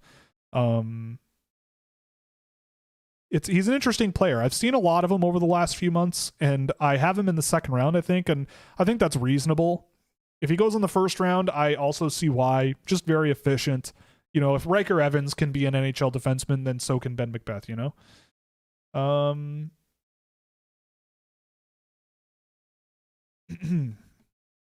Tynan's been buzzing. Yeah. Would I lie to you, Samson? I know that username. Would I lie to you, pal? No, never. Mainly got intrigued on how next year's draft is seen after the huge hype train Sundstrom got a few months back. Surprised he saw the Europeans mentioned but not had any Finns. Yeah, no, I agree with you. I agree. I think with Finland, I think the other thing too is that it's pretty undeniable that for a little while there they had a few years of down years. Like the Finnish talent coming out of Finland, it was not on par with the usual, and I think that's changing for sure. I agree with you that that's shifting quite quickly. Like, I mean, it was funny. We were watching the Finland game yesterday, and Charles was there. Charles Sanders was in there, and he's a beloved member of a beloved and outspoken member of the community. We were watching Oliver Savanto just clowning on children. Like, it's like, okay, like this is just silly. Like, you know, Savanto was insanely, like, just what do you do against a guy like that if you're playing against him at that level? But yeah, I think Finland's on its road to having a good group. Like, there's even a couple of guys that aren't on this team that I like for next year's draft that I think are looking pretty good. So, yeah, I'm optimistic about Finland. I think that this under 18s that is really interesting too. And I wrote this in the preview that you can also, yeah, that's what he said. This is bullying. Like Suvanta was just bullying these guys. But like, I think the thing about this under 18 that I think I feel pretty good about in my preview is that it's very even. Like it's very even. I could see a number of different teams all meddling for various reasons, right? And I think it just goes to show that like in this day and age in 2026, like the international landscape at the top is kind of squeezing a little bit, right? Like you can't discount Slovaks anymore as much. You can't discount Czechs. You can't discount the Finns. Everybody wants those Canadians, Americans, Swedes, Russians, even though they're not internationally appearing. But I think it's squeezing, you know? I don't think it's quite there yet, but like I have a lot of Europeans in my first round this year because I think there's a lot of really good Europeans available this year. And next year is the same. I was making my 2027 list, well, not my like ranking, but a list of guys to look at, and prioritize in the summer, because that's usually when I do my sort of early sort of research in the summer for next year's draft. And it's a lot of Europeans that I'm going, yep, you know, jot that down. Who discounts Czechia? Every Canadian that ever existed before this December. I just mean like in the sense of like 6 months ago, if you had to bet who would win a hockey game between Sweden and Czechia, you probably would say Sweden. Most laymen would probably say Sweden, right?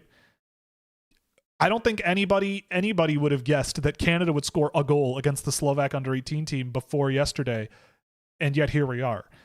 Like, obviously it's anecdotal and single game samples, but like I do believe, and Finland is part of it, like to answer, because the question was about it. Like I think that there's the gap is squeezing. It was a pretty wide gap to begin with, but you look at some of the guys that are showing really well that are outside of Canada and the US in this tournament, and a lot of them are 16. You know, a lot of them are these young guys, and I think that's really promising. Like Slovakia has a really young team this year, I think. Do you think scouts who champion other junior leagues get ignored by GMs, or do majority NHL scouts still like the CHL? I don't know the answer to that. I mean, the scouts that I know are like my age anyway, and it is definitely harder to sell them on it. Like it's definitely, yeah, I agree. That game was all Brad Lambert's fault, man. I don't know. Yeah, if only Brad Lambert actually was good at hockey, then Canada might have beaten Slovakia. I agree. But no, I mean, I think it's not that simple to like boil it down that way. From my limited knowledge, it's more about like it's a tougher sell, right? And mostly it's not necessarily because people are dumb or not listening or whatever. It's just a numbers game, right? Like, again, if you want an example of this, watch the Central Scouting video, the behind the scenes video from their final ranking that they put out.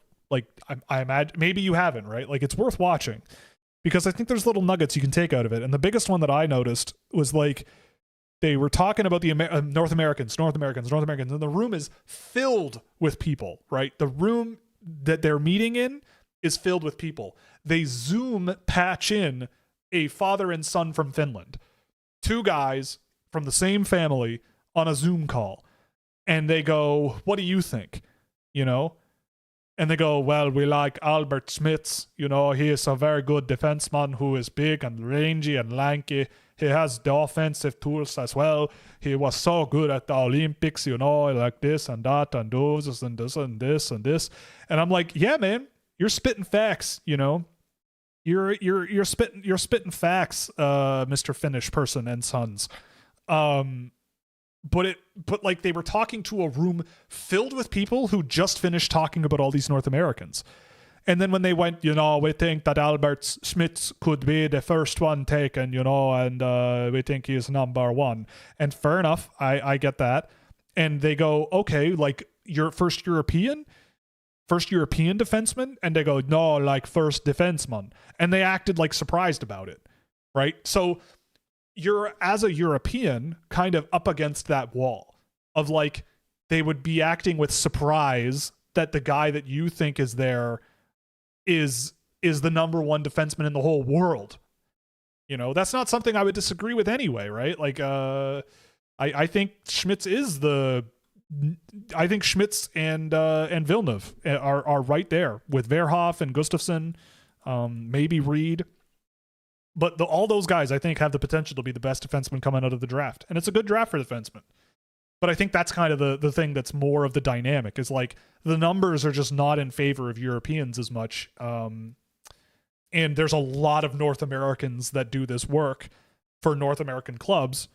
And it depends on the team, but like that's my outside perspective and outside. And I think you saw a peek at that in that specific instance that's caught on camera, right? Like you can see it. Everybody goes, really? You do think that, eh?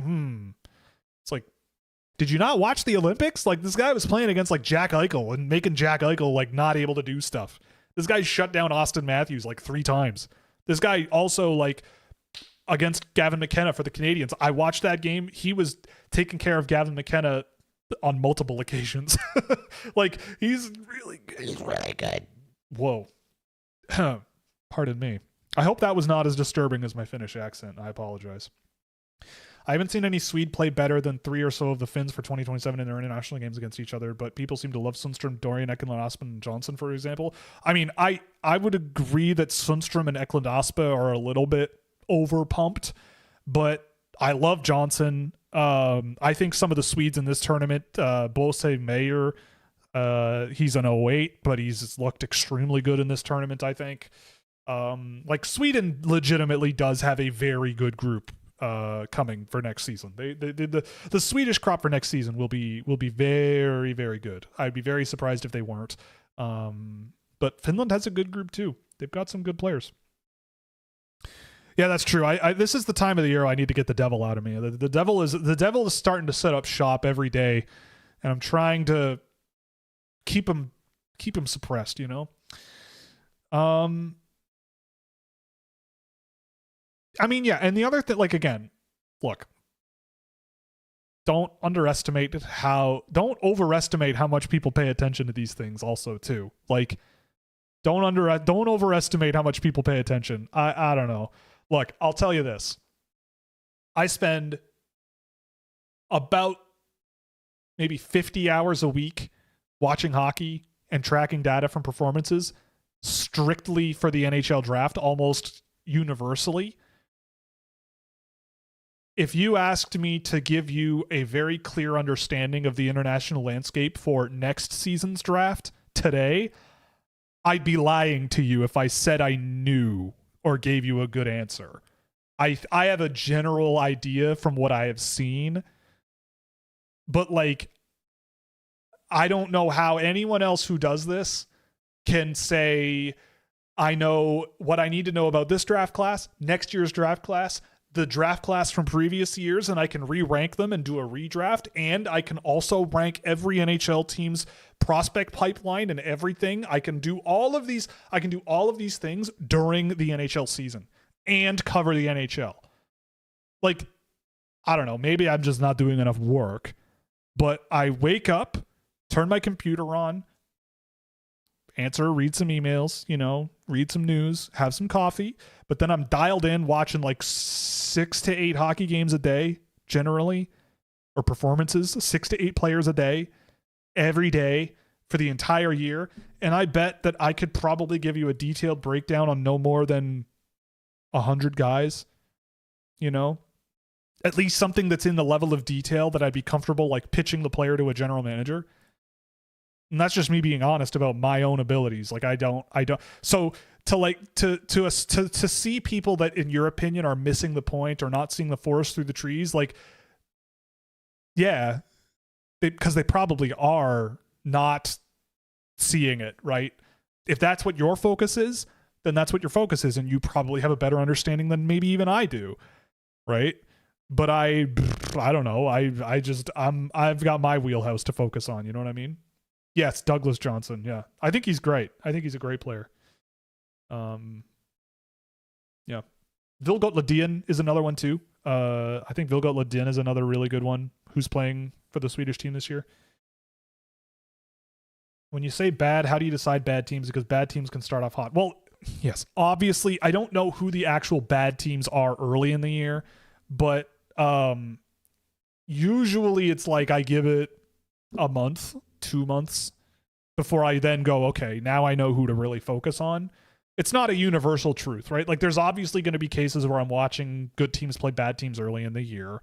That's obviously going to be a possibility. And the opposite is true. I might have a guy on a team that's good that starts the year and finishes awful. You know what I mean? It's kind of, at some point you have to kind of go, nothing's going to be perfect. But generally, yeah, like by about December, my focus primarily is like, okay, let's see this guy against some of the best competition they can play against in their level. If the CHL scrunched the league, what do you do to provide a proper development league for the not so skilled players that potentially get pushed to the side? Another league, a feeder league, right? The problem is there's just too many teams. The GTHL is the same. Like there's just too many. The CSSHL is a perfect scenario. Really high-end programs. Even then though, like the top and bottom teams, the differences are wildly wide, but it's not, there aren't that many teams at the bottom that don't win. There's a few teams that win all the time, and those teams are great. But like it's a step in the right direction. And so to me, it's like I would rather, like the point I'm trying to make with all of this is I would rather have a scenario where you have fewer teams playing at a very high level against one another and have that group and that league cycling often, right? Like that's why I like the European model, for example. The leagues are always this, usually, you know, under 18 in Sweden is a little different, but like the under 20 league in Sweden, for example, it's always the same group of teams. It's always quite competitive. There's always a team or two that is definitely worse than the rest, but like it's not that they're losing 10-0 every game. They're not the Swift Current Broncos, you know what I mean? And then that group will ascend from the under 18 level and replace the under 20s. And it's this like cyclical rotation of talent, but it's always sort of a scrunched level. And so I think that the developmental pathway is like, I don't see any problem with having an 8-team Western League, an 8-team Central League, and an 8-team Eastern League, and having 8 more teams under those, and having 2 leagues of 8, and whether you do promotion or relegation or something, or you have them as feeder teams of those programs, then that's no problem to me. There are interesting things happening in Ontario, like Upper Canada College has spent a lot of money on their hockey program. My parents live very close to De La Salle College, which is another private school in Ontario. They're building a brand new hockey arena. They're putting a lot of money into that. Like there are schools in the GTA. There are players who have been drafted into the Canadian Hockey League who are saying no and going to play high school hockey in Ontario now. And I think that that's like an early stage of a shift that we're also seeing there, where like these schools that have, trust me, a ton of resources are investing in hockey and trying to be more like these prep schools in the West and in America that are developing young talent from there as well. And those are also smaller, more concentrated leagues. So once those teams get better and raise their floor, then things will shift too. Like we're in a time of shifting changes here, right? It's hard to ignore. And it's a lot of uncertainty, I think. But for me, like, yeah, I see where things are headed, I think. If Stankoven wins the cup playing second line center, watch for Bjork to go top 5. Oh, you underestimate the world, sir. I think you might be underestimating the capability for someone to say, yeah, but no. Stankoven's clearly still too small, man. He's still too small. Do I remember Linus Olmark? I absolutely remember Linus Olmark. That guy was a hero. Which prospect is NHL ready, like a prospect that can jump into the NHL and be quite a useful player, not just playing to play? I mean, I think Gavin McKenna tomorrow could, well, next season, but like metaphorically tomorrow, could be a useful NHLer, but he'll have flaws. I think the same thing with Stenberg. I think Stenberg could be an effective NHLer next season. Schmitz, maybe. I might think about it with Schmitz. The rest, I would be patient. I'd rather be patient.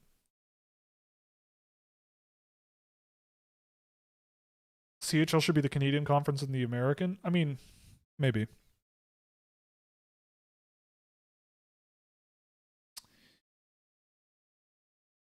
Yeah, Bjork is Swedish. That's the other problem. He's unfortunately from a place that's really far away and communist. So we can't like that. We're not allowed to be down for that. They also have the notoriously socialist system of if you suck in your league, you play in a different league next year because you're not good. And a team that is good in a worse league plays in a better league. They call that survival of the fittest, which we don't do here in Canada because it's too communist or something.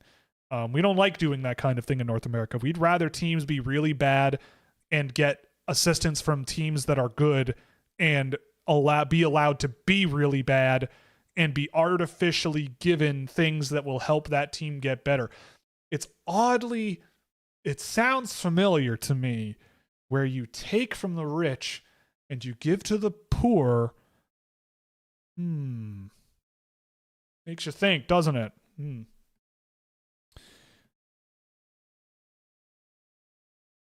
Meritocracy? Is that what that is? Is it a meritocracy when you say, oh, your team was really bad, so we're going to just hand you the best player in the world that is young and force them to play for you, you know?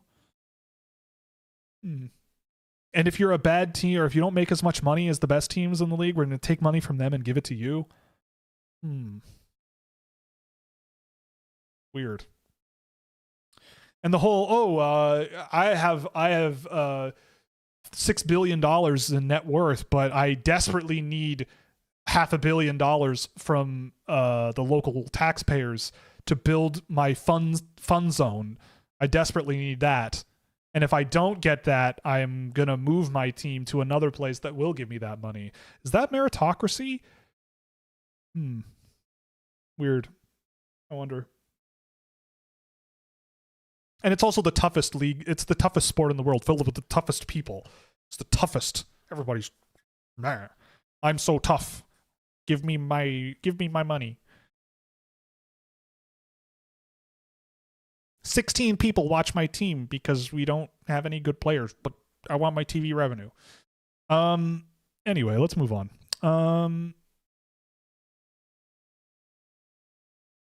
I disagree. I don't think teams are going to greatly value NCAA freshmen. Like, look at it. Look at what's happening. People are down on Lawrence. People are down on Verhoff. People are totally forgetting Adam Valentini exists. If anything, the CHL guys, like Nikita Klepov led the OHL in scoring. You know, and people, like, I think if anything, they're going to overvalue that. JP Hurlbert, the Rucks. Again, like the Ruck twins, their point production went up 60% the day Andrew Basha joined the team. Yeah, we're so tough. We deserve Gavin McKenna. Exactly. This is a true man sport, but we also filled with the most conservative people in the world for professional sports athletes. But we also have the highest minimum wage of any professional sport in the world. At least in North America. God help you if you're a reserve squad player for an NFL team relative to sitting in the press box as a healthy scratch for a Canadian NHL team.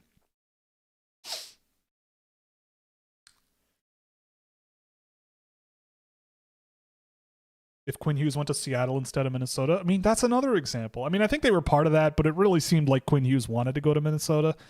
And that's tricky. And Vancouver trading with Seattle, I mean, they definitely could have gotten enough for Quinn Hughes from them, but trading within your own division is a spooky topic for a lot of NHL general managers, and I would argue to a certain extent that that's fair. If any NHL scout or GM watches your stream for some reason, anything you want to say? I mean, I know people do. I've been spoken to about it. It's been I would say a positive and a negative in my career. No, I mean, I think I get misconstrued a lot. Like I know for a fact, like at one point someone was asked about me, and this is like through the grapevine, like I wasn't directly involved in this, And someone basically called me basically like a wannabe Byron Bader. And I don't know. I mean, all due respect to Byron and the work he's done, but like I kind of found that a little offensive because that's absolutely not what I am. Like I kind of go a little deeper than that. And like, I don't know. I think I get misconstrued as this like lazy spreadsheet guy. But I don't know. I don't want to I don't know. I don't know. I don't have too much going on, but it's just a matter of like, I had a scouting director who I have a lot of respect for, and people probably know his name. I talked to him a few years ago about this, but I was just like, one of the hardest things for me is like dealing with I hate to use the word ignorance, but like dealing with the dismissal attitude that there can be in sports and this line of work and everything, especially for someone like me who my parents did not have any connections to sports in any case whatsoever. I basically am on my own in my personal network. To a certain extent, that's kind of changed recently, but like, you get my point. And the person was like, he actually gave me a book recommendation and it was a good one, but he was like, you kind of have to think about it like it's like you're very unfamiliar and unusual, and you have to think that like you've kind of chosen a difficult path that is very unfamiliar to most people, and in a lot of cases it's a fear response. Like it's not that people are afraid of you, it's just like they're afraid of like that you represent something different than what they've been doing for decades in their career. And sometimes people will not react with curiosity. They'll react with dismissal, right? And this was a person who was being curious. So, and I've said this before, like anytime someone in the NHL acts with me with like curiosity, and it's not just the NHL, like I had a CHL general manager come up to me and just introduce himself, like a former NHLer, walk up to me, introduce himself to me, and just start picking my brain. And we talked for half an hour and had a great chat, and I will cheer for his team till the day I die. I have all the respect in the world for that guy because he gave me the time of day and heard me out, was interested in what I did, and took it with an open mind. You know what I mean? And I told him, I remember being like, I see a lot of things very differently to a lot of people, and I have this belief and this belief and this belief and whatever. And he goes, fair enough. I see where you're coming from. I don't necessarily agree, and I think that that's a thing that is normal, right? Like I will never dismiss something outright unless I have the inkling that like it's just not good faith, or it's not genuinely based in like interest. It's more about like trying to, like I got on the phone with someone who is now an NHL general manager actually a couple years ago during the pandemic, and they picked up the phone, and I introduced myself because we had scheduled the call, and he basically was like, why should I listen to you? Like that basically was the first sentence out of his mouth. Like, who are you to tell me that I should be listening to you? Which caught me really off guard. Like it was not, the tone was not curiosity, it was pressure. And I was not used to that. And that was a lesson. That was a lesson that interactions can also go that direction as well. So I don't know. I'm not really sure exactly what I'm saying, but I do know there are people in the NHL who listen to the show and listen to a podcast here and there and all that stuff. And I think that there's a lot. I just like talking hockey, man. I study this sport like it is my job. I watch it all day, every day. I'm putting in the work. I'm busting my ass. I have my takes for a reason. I mean, I had a scout after my list came out come up to message me and go, your list is scorching hot, but it is entirely defensible. It is absolutely defensible top to bottom. And I went, I'll take that. You know what I mean? I'll take it. I'll take that. You know what I mean? And obviously most NHL people also at this time of the year can't talk to me directly about a whole lot of stuff anyway, like for professional reasons. And that makes sense. And I never judge them for that at all. But it's again, like I think I started out this work in my life being a little too indignant, a little too arrogant, a little bit too smart for my own good in my mind. Like my head was too big for my shoulders. And I've learned a lot over the last 5 years, 6 years. I've learned a lot. I've learned a lot watching these guys grow up and develop and where they've gone. And, I've learned a lot from people who have pointed things out to me and poked holes in my arguments and my logic and learned lessons from making mistakes. And so all I really ask is like for curiosity, and I get that from a lot of people, so I don't really have anything to be like, you should pay more attention to me. But I love this sport. I love what I do. I love being supportive of players, and I love the idea of trying to win at this sport. It's not so much about making takes and making clickbait and getting people pissed off. It's about genuinely forming a belief about the strategy of the sport and how things fit tactically, and trying to build up some sort of philosophy from the ground up. And so some people will react to that negatively and ignore me, and some people will be curious. And I respect people who are curious because they don't have to be, they don't have to, but it happens. It's out there. Seattle's the new boring team. Maybe. Oh my goodness. It's almost 4. We've really gone off the rails here. The Canes lean on analytics and pro scouting, and Seattle hasn't in many areas. Yeah, I think there's some truth to that, I would say. Yeah, their free agent signings have been questionable. Matthias Mihalik, yeah, I've liked him actually. I had no idea who he was coming into this tournament, but as a big, rangy defenseman, I think he's been pretty good for the Czechs. I can't say I've spent like immense detail, like looking at him in crazy detail in this tournament yet, but I will be circling back in the summer for sure, even though he is a 2028 draft pick, I think, 2028. But he's looked interesting.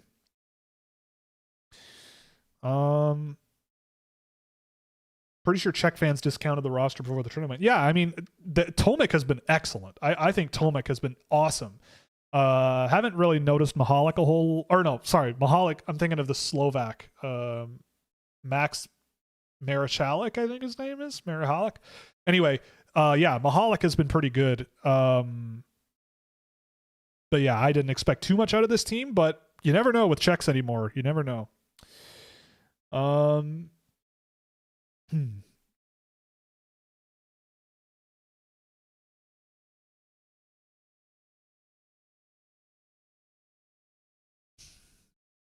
Yeah, we always got to do economics on the show, I mean, and yeah, economics and financial analysis, they're the same. And this whole thing, it's the same thing. Look at the stock market today. You could find good businesses, but doesn't mean they're going to do well. Things are, I mean, there's a little bit of extenuating circumstances going on there, but you can do all the fundamental analysis you want in the world, but the market doesn't care. It's like you can do all the work you want about NHL prospects, but a head coach might just go, you know what? Let's put Matt Rempe in the lineup literally today, because what's the worst that could happen?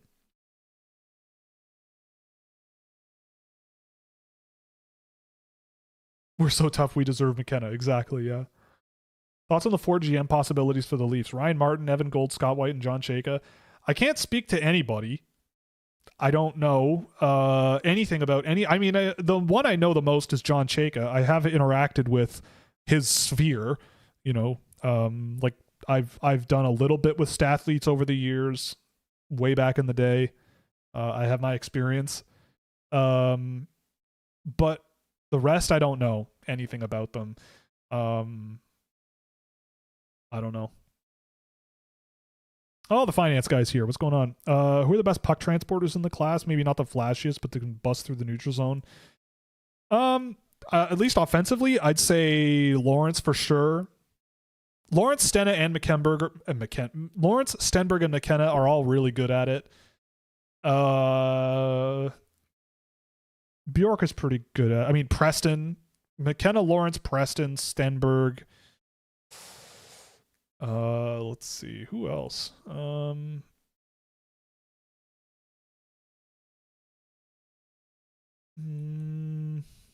I want to say Novotny is also pretty good at it. Let's see.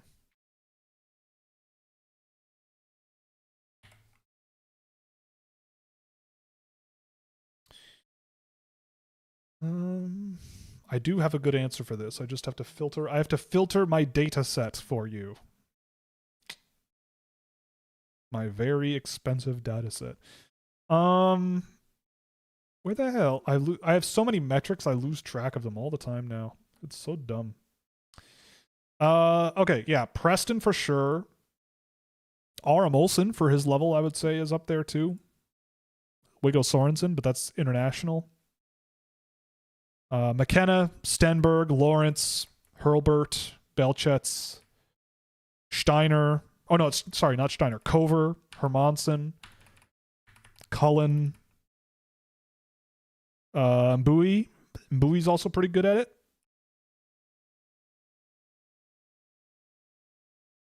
That's a somewhat exhaustive list, I would say.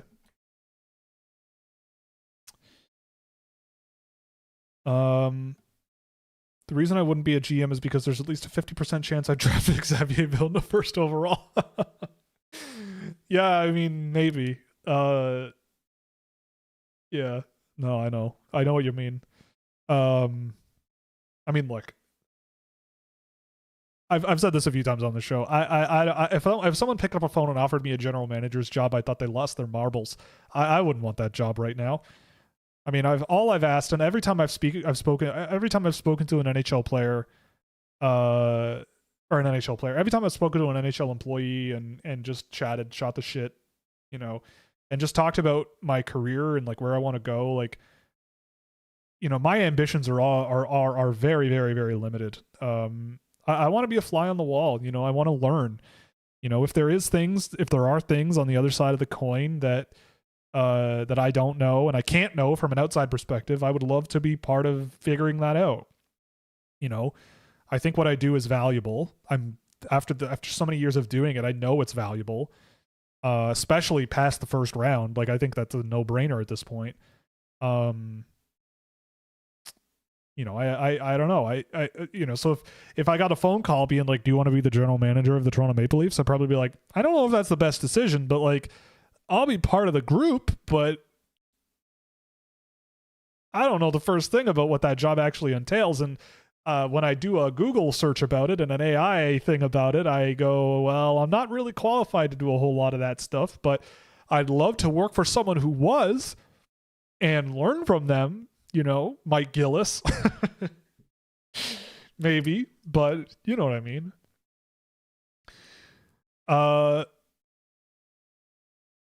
Do you know of any teams paying for Patreon? There are some. Obviously, I won't say, but they do exist, and they are not in the credits, so don't bother looking. It's funny, there are some that have popped up in June, pay for a month and then bail. And I go, thanks. Thanks, you're welcome. No. I mean, yeah. Sometimes it's been worse than that, but I won't say anymore. I agree. Villeneuve probably has the highest ceiling in the draft, along with, I would say, McKenna, Preston, and Lawrence. I think their ceilings are all superstars potentially. I don't trust you that person is real, so I'm going to skip the question. Give hints on which teams. I'm not doing that. Not doing that. Not doing that. But, I mean, I'm sure some you could probably guess, but I'm not doing that. I'd look at Tyler Dello, Darren York, Cam Lawrence, or Sam Ventura for a Leafs GM. I mean, I don't know. I'd interview them. I met Sam Ventura once, and he's very smart. I actually met Tyler Dello once, too. He's a character, but he's also a very smart person. I would interview them. If I was Keith Pelly, I'd be interviewing all four of those people if I was allowed to. Look, there. A lot of people crapped all over Keith Pelly for a long time there. I think there's nothing you can say that he has necessarily done wrong since. And I think Keith Pelly, I get the feeling, I could be putting too much together, but I get the feeling that Keith Pelly had a come to Jesus season. I think Keith Pelly is smart enough to realize that what happened this past year is unacceptable, and he's going, I need to think about this from a different angle, and I need to really open my ears and really I think that if you're a smart business person, you recognize that situation, and I think he's done that. You know, going from Brad Treliving to interviewing a bunch of people who have never been general managers before, or in Mike Gillis's case has not been a general manager in a decade, and they're all people from teams that I think are pretty smart, you know, Dallas, etc. I don't see how you can question that. He's taking his time. And you could make the argument that the draft is on its way and the GM should know what's going on when it comes to the draft, but like that, I don't think that should realistically rush the decision. You have your scouting staff. You have to trust them, right? So, you know, people picked him to bits, but I think he should be getting a pat on the back for at least like opening the door to a lot of options and going, what just happened is not allowed to happen again. And I need to make sure that who I hire to put in this spot, I think whoever should go on that spot needs to be the person that I trust to and not have this happen again. Like the Toronto Maple Leafs are teetering on like a razor's edge right now, right? Like this past season was so unacceptable and embarrassing that it's like you kind of have to do this. So I think he's clearly exemplifying that he's smart enough to recognize, okay, that was bad. Whatever was happening then cannot happen now. Now, all of the things that he's done that are attributed to him that are like more on the financial side of things that have really also changed the culture around the team, you gotta hope that that's going to shift too. Like you've got to hope that whoever the GM is that he does hire is going to be able to go to him and be like, all these things that you have changed, we have to undo. That's like step one. We have the money. We're going to be fine, right? Missing the playoffs probably undid all the cost savings that Keith Pelly's ideas did, right?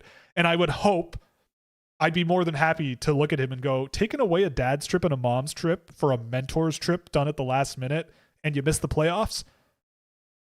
Whoops. Let's not do that again. If you're going to hire me, we're not doing that again. We're doing that whole thing because it was a good thing. The players loved it too, you know? And if he doesn't hire me because of that, then so be it. But that would be my angle, at least part of my angle. Data or Data, which is right? Well, Data is the character from Star Trek.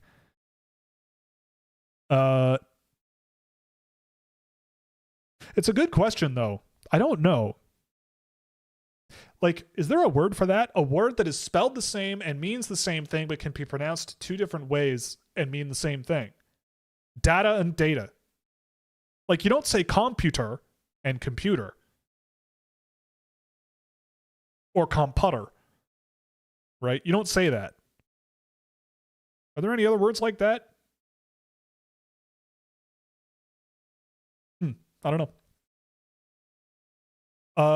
Mandrycky needs to leave Seattle. I mean, I've met Alexandra Mandrycky, and she's also, I've heard her speak a couple of times. I think she's brilliant. I think she's really smart and has good things to put out there into the world. I don't know. I don't think Seattle's like a death sentence. Tomato, yeah, fair. That's one. Yeah, that's one. Any drafts in recent memory where McKenna would definitely be first overall? That's a very good question.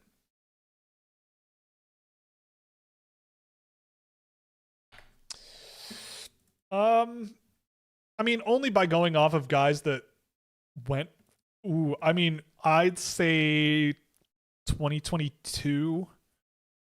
As much as I love as much as I've loved watching Slafkovsky in the playoffs, I feel like 2022, 21, maybe 2020. But I'm really trying not to be revisionist on that because it's like Stützle, Rossi, Raymond, all those guys. I think I would have liked more than McKenna. Not 2018, probably not even maybe 2017. Definitely not 16 or 15. 14, yeah. 13, no. Yeah. Not, I would say not. Like 2025, no. I don't think I would have had him ahead of Schaefer. And they're very close in age anyway. Celebrini, I don't know. It would have been close, I think. But 2022 for sure. Like, I liked Slavkovsky. I think I had him at 3 or 4 that year. And I liked him. But him, and if I'm thinking differently, or trying to think, like at the time I really felt like Cooley was the most exciting guy in that class, and I just didn't do it.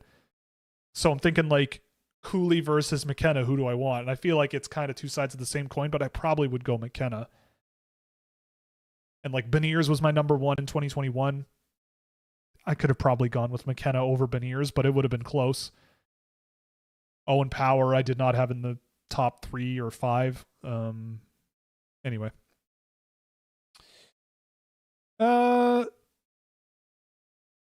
If Toronto gets 5th overall after the lottery, you should go on SDPN. I would do that instantly. Why wouldn't I? I live in the area. It's just a GO train ride away. I would absolutely do it. I listen to the show once in a while, you know, it's fine. AJ is the GM. Nope. Pass already. Nope. We're not, you don't want that. All due respect to AJ. AJ would be a great meme guy. AJ would be a great, like, I feel like he'd be a great arena experience guy. Like, I think AJ has a really good finger on the pulse of what would entertain people, and entertain people in such a way that it made Toronto a really interesting place to, like, go to a game, you know? I think it would be fun, especially if he allowed me to come at him with, like, a gritty, like, idea, you know? Like, you take Carlton the Bear out to center ice, and like the floor drops out, and he drops through the floor like Taylor Swift, and up comes like some sort of new mascot that is way more hilarious. I don't know. A tree, a walking tree.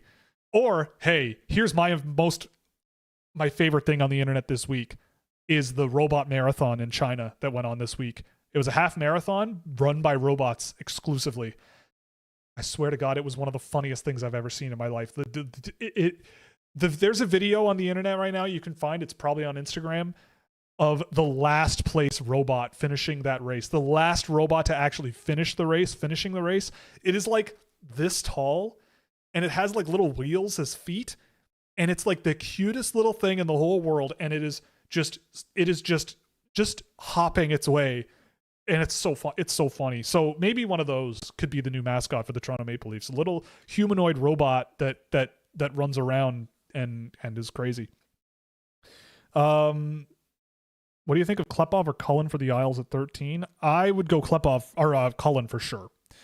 Hemming or Suvanto are probably good options there too.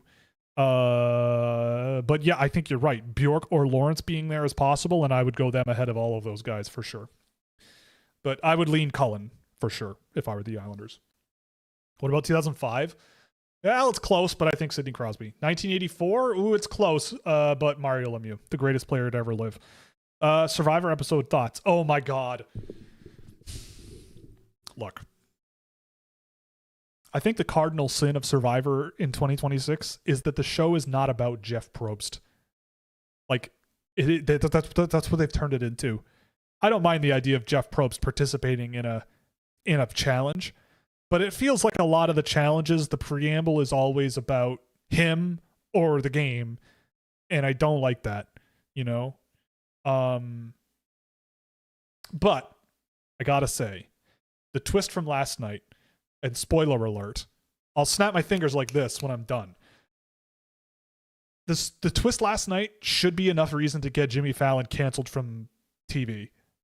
You know? Like, I like the idea, but the idea of forcing a player to vote for themselves, I think is cool. Like, the fact that Christian had to put his name down on his own parchment and put a vote in for himself, I think that's a really cool twist. It's a cool handicap. I think it's more interesting than losing your vote. But The fact that he had to vote for himself and tell everybody he did, no.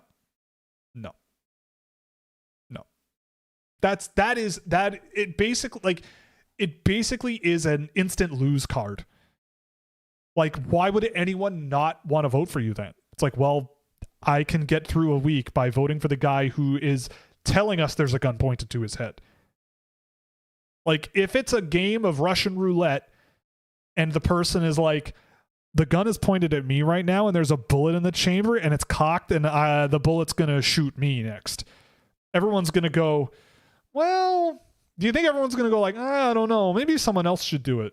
Or do you think it's like, well, if he's just going to be the one to get shot, then we should just let him do it and we keep going, right? Like, the argument is just too simple, especially for someone as smart and calculated and cunning as he is. So I totally understand why he was upset at that and why he was disappointed and why he might be a little bitter about how that ended. I think it's really unfair. It just went too far. To me, it was like a similar level of going too far as in Survivor. Was it 40?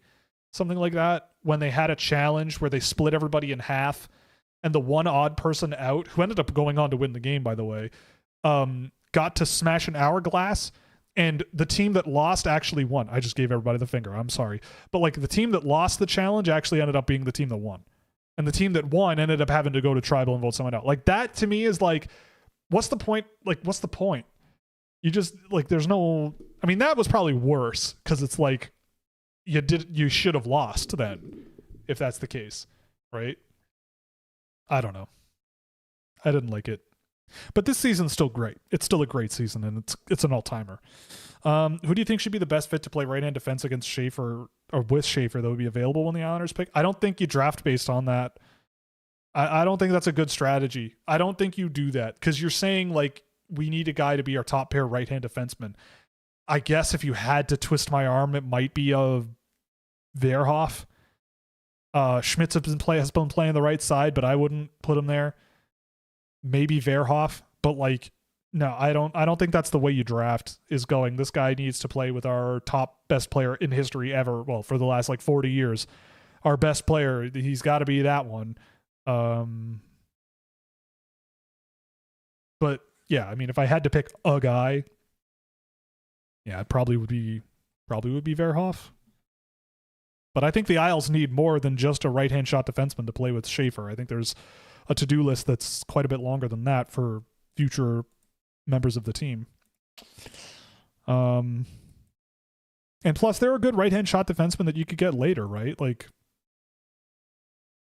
you know, maybe you could swing on a Piperinen in the second round, or Ala Lowry in the second or third, or Golier in the third round or something, or Goodmanson in the sixth round, or Scherer in the third round. Like, there are other options. Not that those guys are first pair guys, but, you know.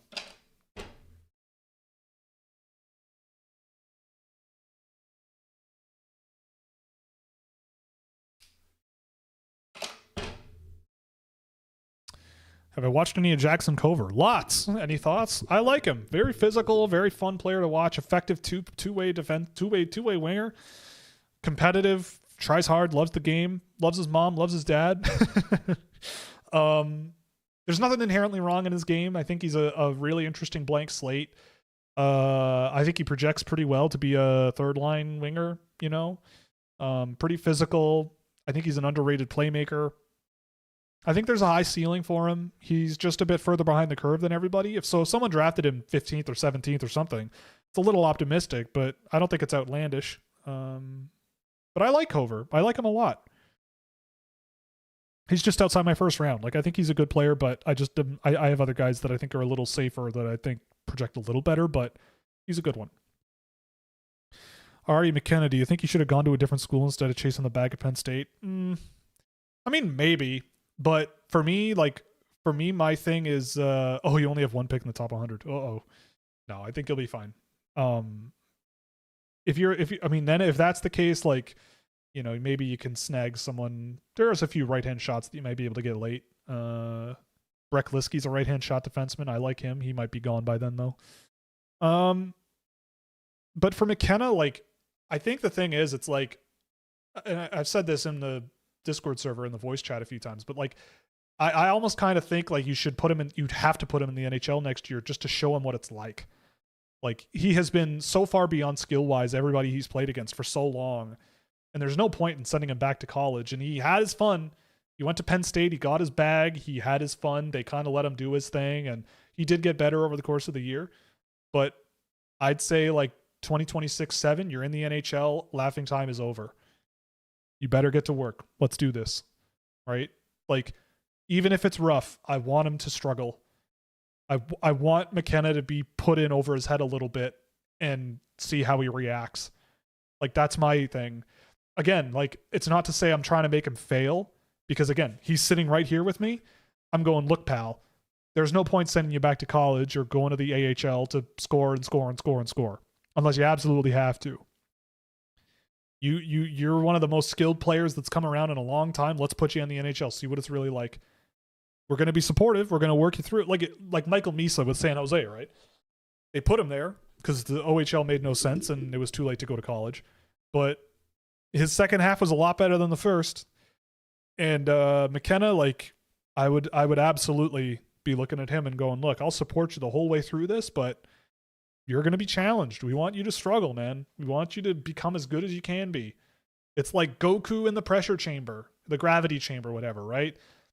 Train when it's most difficult and play the long game, right? Do I have hockey players as imaginary friends? Well, yeah, in a way, sure. I mean, I play a lot of Eastside Hockey Manager or whatever, or whatever those sims are called, and you get to the 2034 draft class, and those guys become your imaginary friends in a way. So sure, I think it's healthy to have imaginary friends. You do it as a child, but I think it's healthy. Maybe not like, outwardly doing it. I don't know. Anyway, last question of the day, and then we got to get out of here. Who's the guy you think is about to pop off in the U18s and go top 10? Like Brady Martin last year? I mean, Dagenet, probably. I could see it being Dagenet, man. Did you see that reverse hit he threw? He didn't play the puck at all and let a Slovak guy come and get the puck and skate away with it, but he did throw that reverse hit and left his feet and crushed that guy with his butt. So that to me looks like a great NHL player. I mean, look, if I can watch Marcus Foligno grab a guy by the shoulder strap and throw him head first into the ice and then act all, what did I do as a penalty? And I can watch Jamie Benn ragdoll a guy and throw him to the ice head first in overtime and not get a penalty. Maddox Dagenet not playing the puck at all and sticking his butt out and hitting a guy off the puck and allowing control in the defensive zone. Sure, Dagenet could go top 10. He's the exact type of player that I could see an NHL team just going, yep, we're taking this guy. If he were a center, he might go first overall.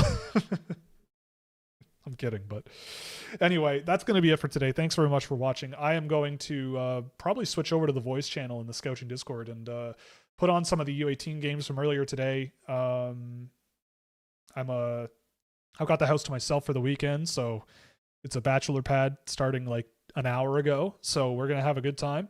It's going to be fun, but yeah. 2024 D crop or this year? Oh, that's a great question. 2024 was a lot more fun, but I probably would go this year. But I might regret that. Anyway, we'll be back Monday night, 8 p.m. Eastern time. We're going to have a lot of fun then too. Again, if you haven't already, definitely check out our draft simulator, scouchsim.com. You can also go to scouching.ca. Get yourself access to our data tables, all kinds of fun data tools, and our Discord server. And we are watching the U18s in there. We're watching draft tape, and we're having a lot of fun and having a good time. And yeah, report tomorrow, either Adam Anderson or Elton Hermanson. I don't remember. So you can check that out. Actually, we have more than that. I did more reports. But anyway. I'm not the most organized individual these days. Things are a little chaotic on my end of the curve. So just subscribe to the channel if you haven't already. Just just watch the videos when they come out. I don't know. But if you want to see them as soon as they're done, by all means, go for it. Yes. Okay. So Hermansen is no, never mind. I'm just going to shut up and I'm going to put the videos out when they're done. How about that? Yeah. But subscribers have access to Keaton Verhoff and Adam Anderson right now. And I don't even know what's happening. So I'm just going to go. I'm going to leave. I'm going to go do other stuff because I'm losing track of how to end the show. Thanks for watching. We'll see you Monday night, 8 p.m. Eastern time again. Always a pleasure. And we'll see you see you then. Be kind, be safe, and be good. And yeah. I'm going to be in Toronto this weekend too. So if I'm walking around and you see me, say hi. But the odds of that happening are probably pretty slim. So see you then. Okay, bye.